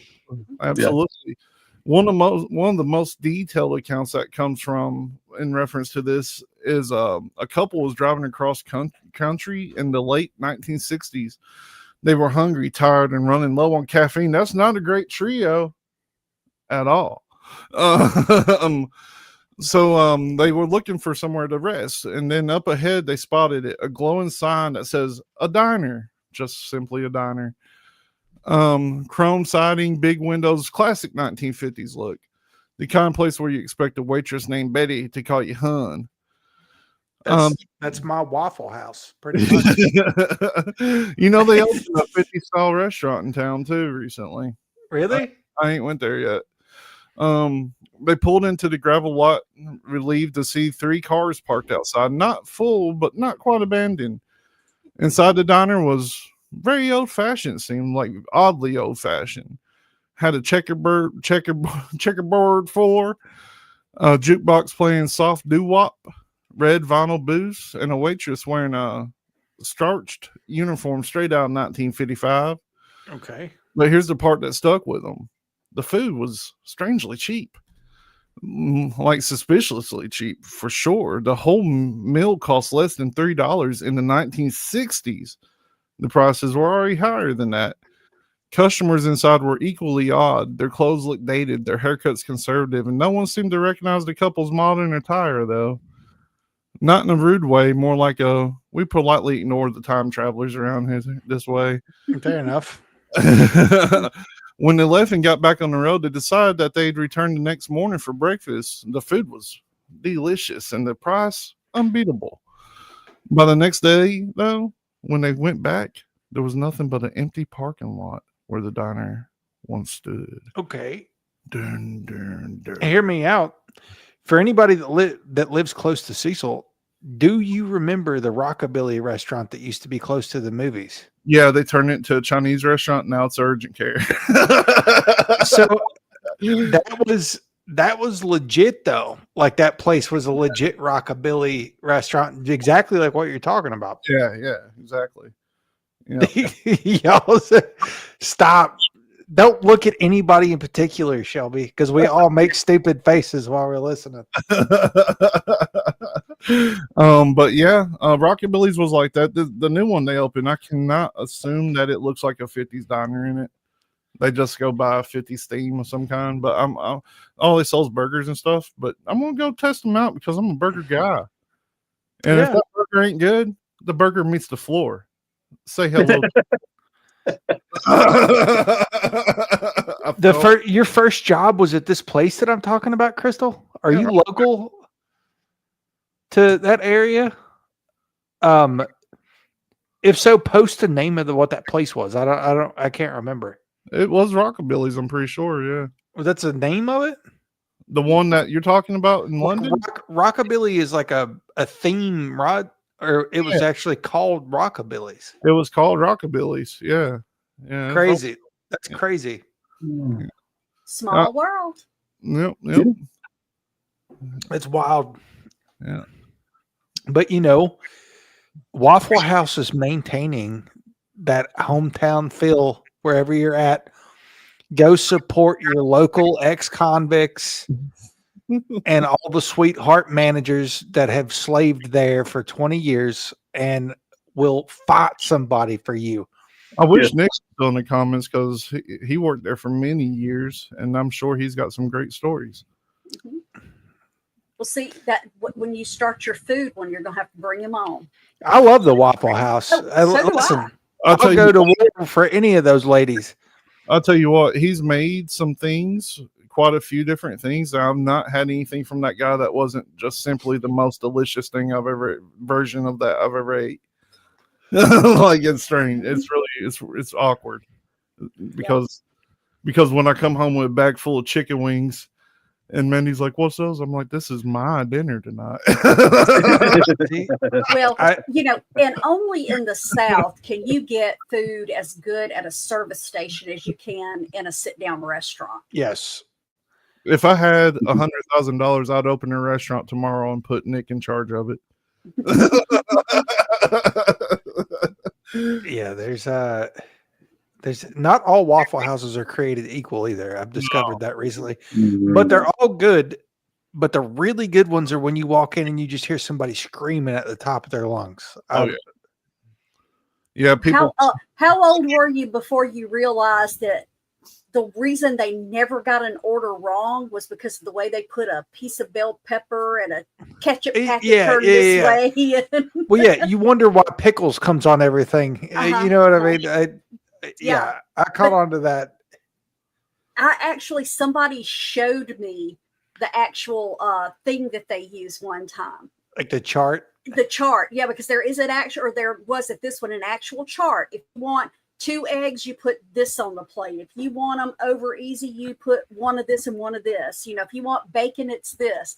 So they yell it out, so they're hearing it. But in case they forget, when you've got 40 orders at one time, of course you're going to forget. Right. And so it's all about the pattern on the plate. That's the only place that I'll ever support charging more money for carry out orders. Yeah. Because they are focused on the patrons who are in front of them, and they have to take away from their experience to give you your carry out order. I would eat there more often, but they don't make obese size booths. Why don't you sit at the bar? I don't fit in the booth either. Like, you got to sit at the bar. Yeah, at the end that has the pull-out seats. Yeah. Well, my bar is fixed. Like, most of the ones down here, they have a fixed bar, but then they've got like an end piece on the bar that has 2 or 3 chairs at it. I got you. Yep. Mm-hmm. Yeah. See, I like to sit at the bar so I can watch the magic happen. Like, you get to watch the creative process and get sprayed a little bit by the sink, No, it's all part of the ambiance of the Waffle House. Here's another issue I got. I'm a extremely fat man. This is my fault. I realize this. Look, I don't fit in the booth either. But it's because of hot and not. I think it's more hot than your weight, Cecil. Well, I deal with both hot and weight. and I'm not even talking about just Waffle House. All these restaurants, you contributed to me being a fat ass. You need to make your booth bigger. And if I can't sit at your booth and I'm with a group of people, bringing me a flimsy ass chair isn't going to cut it, because I'm afraid the whole time the chair's going to break. And that would be horrified. So get me a metal chair or make your booth bigger. So you're like me. You can't go to the Walmart and buy a $10 lawn chair. No. I'm at the point now where I'm thinking about bringing my own chair. Crystal, they don't have a lot of Denny's around me. I don't know. Do you guys have Denny's? Is that a regional restaurant? I was saying, yeah, there are a couple down here. Yeah, we have one in Texarkana, Fort Smith, stuff like that. What about Bob Evans? We got one summer. Nope. Bob Evans is the Bob Evans Farm is in Ohio. It's a Midwest competitor to like Denny's and the Waffle House and Cracker Barrel and all that. Mm-hmm. You know, I miss there used to be a Kenny Rogers Roasters. They had really good food. Mm. I mean, you know, it was a set thing. They sold fried chicken, but they also sold grilled chicken. And then they had all the country sides, and they had biscuits or cornbread, and it was really good food. See, this is what I love talking about. That's why we get into food. And I'm not too horribly far away from starting that segment, by the way. Yeah. I'd say probably 2 months. Give me 2 months and we'll start some food interviews going on. Mandy and I will be starting ours possibly as early as tomorrow. Awesome. Well, Really? we won't be posting anything online for maybe 2 or 3 weeks, but we're probably going to record tomorrow, depending on what happens. Well, so I've got. I don't think I've said this live yet, but I do have a Twitter for it, and basically every week I'm getting on and I'm making like 2 or 3 weeks worth of just food things and weird cryptid ghost things to try to attract followers. Yeah. But So won't you tell everybody the name of it so they can go and follow on Twitter? if you have a Twitter, it's the Conspiracy Cookbook is what it's going to be called. Conspiracy Cookbook. Go and follow that. And Twitter. If you don't have a Twitter, create a Twitter. Or like me, if you don't have a Twitter, check out X. I'm setting up the infrastructure, so it's going to be a live show. It's going to be talking about food. I want to talk to normal people about food and strange things, and I want to talk to strange people about mainly food and a little bit of strange things. Yeah. I think that's going to be an amazing show. I honestly do. I can't wait for it. And that's going to be live when that fires off. The one Mandy and I are starting is going to be pre-recorded because you don't need to see us fighting. I'm going to edit. Y'all would never. No, I'll say we never fight. Well, Landa, so I'm setting up the infrastructure because it's going to be a live show. So there is a YouTube. There's a Twitch, a Kick, a Rumble channel, and I need 5 people on Rumble before I can go live there. So if you could give me a couple Rumble followers, that'd be great. I might have a Rumble. I can get you one. I can get you at least one. I got you covered. Well, you got 3 right here. Yeah. So, it's going to be a slow start. But the reason I say Twitter, I've got tweets loaded of just food porn, pretty much. Like nothing but food related tweets and a little bit of cryptid and paranormal stuff. So, Landa, you have to do like I am with Rumble. I signed up. I signed on to lots of realities and We're in the Folk, and I've not checked it since. So that's some stuff coming down the way. But I want to read you this topic somebody just sent me. I haven't looked at it. This literally just came through a text. Okay. North Korea has taken a strong stance on self-harm, Stop it. Suicide. So Kim Jong-un has banned suicides in the nation of North Korea. And if you were to attempt to commit suicide in North Korea and you do not die, he is going to execute you. Well, it seems like it is illegal to commit suicide here too.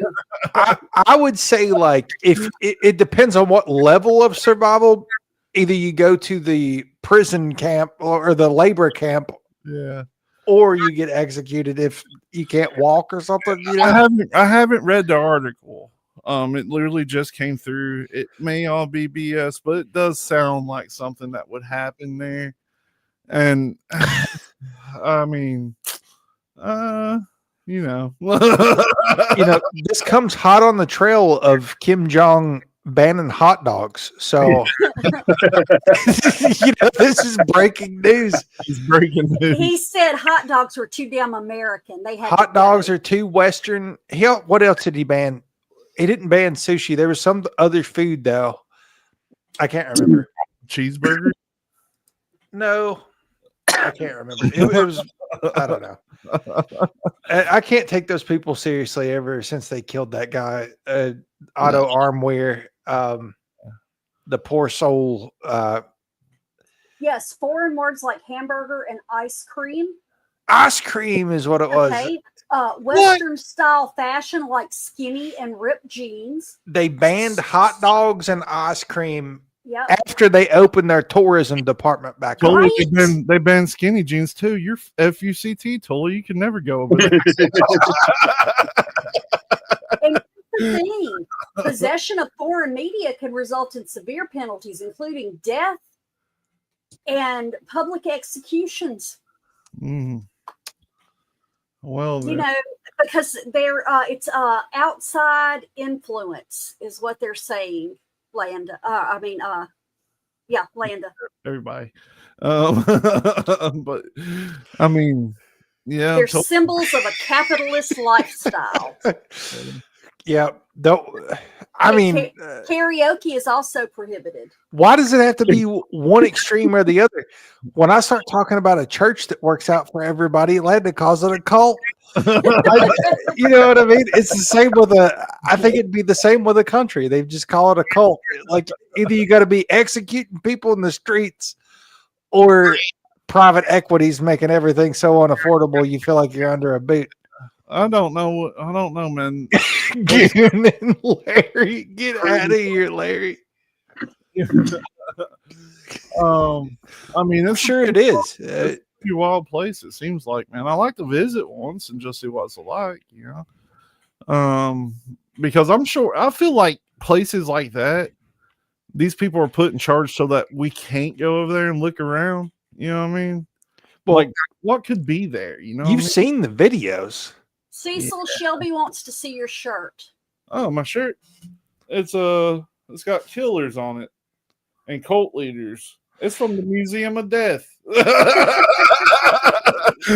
Whenever you're low, though, it looks like Manson is wearing like a Shakespearean thing around his neck. Okay, I'll be honest. I thought the one on the left was Chris Cornell. No.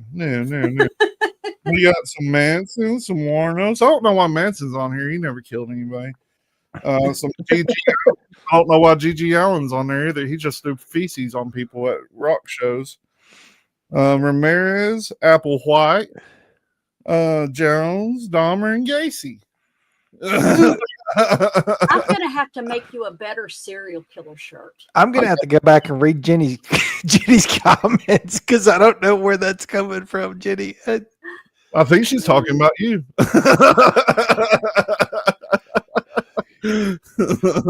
That does look like Courtney Love. Which one? Ornios. I mean, they're similar. They both murdered people.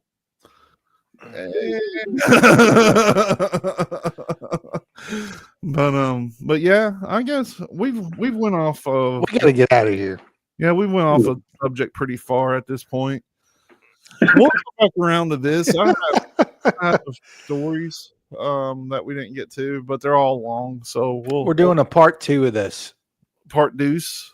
Of time slips or of Waffle House? Both. Okay. There'll be probably 300 more parts to Waffle House. We could do an episode on like best restaurant brawls. Yeah. That would be a good one. Look, just because we have good ideas, Landa, don't give us a hard time. If we ever do a show just about Waffle House, we'll probably have to get Logan involved in that one. If you want to hear a story about cults, when I was a teenager, I almost accidentally started a cult. almost accidentally. Yeah, I don't know what happened, but I started living by myself when I was 16, and I just started coming home, and there'd be like 15, 16, 17 people just chilling in my house. That's a side effect of having your own house. Having your own house when you're 16. And like, I don't know, they follow me pretty well. I could get them to do stuff for me. It's fun. But then it started getting a little weird, so I cut it off.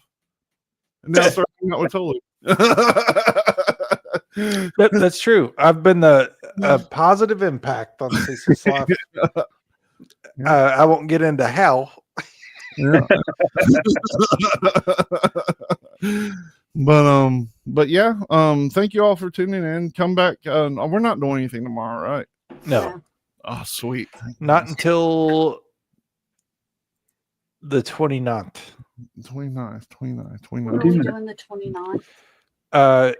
We're gonna 0.5 it and do the 200th episode on the 29th. Okay. Have we came up with a subject for the 200th episode? It's probably going to be a mixed bag because we get off topic, but I was going to put together like the elements of total control. All right. Okay. All right. That's a big one. So yeah, I mean, come on. Black Friday shopping. No, who actually goes out on Black Friday shops? There's no Black Friday deals anymore. They have Black Month. I want to see ground beef on my local Black Friday deal. Now, like they do Black Friday months now, like Black. It's just crazy. it's literally like there's one thing that I follow and buy stuff from that's doing their Black Friday sales right now. Yeah, that's what I'm saying. Like they run it not only in November now. That's crazy. Now. But you don't get the deals that you used to like fight somebody in the back of Walmart for a TV that was 80% off. I punched an old lady in the face for a copy of Paul the DVD. And now it's just like, okay, you get 20% off. 20% ain't cutting into your margins. Like we need some 80% off for Black Friday. Of ground beef. Of ground beef, yes. Or steaks. Look, we were sitting there the other day. Okay, we do traditional Thanksgiving, and then for Christmas, we do something just off the wall. Last year, it was tacos and Mexican. Year before, it was catfish and, different fishes. And like I said, we've done all kinds of things. Well, I told Mo the other night, I'm like, I need to think about what we're going to do for Christmas. Before I could get it out of my mouth good, the 9-year-old turns around and goes, steak. And I'm like, girlfriend, we cannot afford to feed 15 people steak. I mean, imagine if I owned a grocery store, if you did, it's a good strategy. If you were to do like 99 cents a pound on ribeyes and no other discounts, nobody's coming in just to buy a pack of ribeyes. You're going to buy sides. Right. So you're still making a bunch of money. Why not just discount one thing like that? People want like, I don't know, make turkeys free. Come get a free turkey, but you have to buy $10 and other stuff. Right. The closest I found to something like that is Aldi's. I finally went last weekend. It's the real deal. Did you look at all these nuts? Yes. I did not. I was so lost. I had to pay attention to what I was doing. Yep. When I was at Aldi, I was raving about Aldi's nuts. Yeah. So do they really sell you shopping carts for $0.25 at Aldi's? If you you bring it back, they give you your quarter back. Here's an interesting thing: you can get a shopping cart for free because you can take that when you purchase it for 25 cents. You can take it with you, and you can use a end of a fork, like not the fork side, but the flat side, and push it in there. Pushes that quarter right back out. If you return the money, give you your quarter back. So you get a free shopping cart. Okay, Landa. But anyway, But anyway, back in next Friday at 7 p.m. Eastern time, where we'll be here delivering the same sweet ass content we deliver every Friday. Give us a follow wherever you're listening. And if you need a good Christmas gift for people, we got the honey. Oh, yeah. It makes an extraordinary Christmas gift. The honey that'll make you money. Yeah. 4rbs.com, the number 4 to letter rbs.com, promo code WITF. Yes, sir. 20% off. 20% off, and they usually have a good sale, so it's almost like you're getting it for they free. do. Yeah, I mean, who doesn't use honey? And especially if you hop it up to your people, be like, I got you some quantum honey for Christmas. That's right. And then you get to tell them the story about it, and they think you're the coolest gift buyer. You ain't never tasted nothing like this, is what I tell them. Oh, speaking of honey, I need to make some hot honey this weekend. Oh, Landon made me turn off the comments. But anyway, thank you all for watching us, because we are watching you. Peace.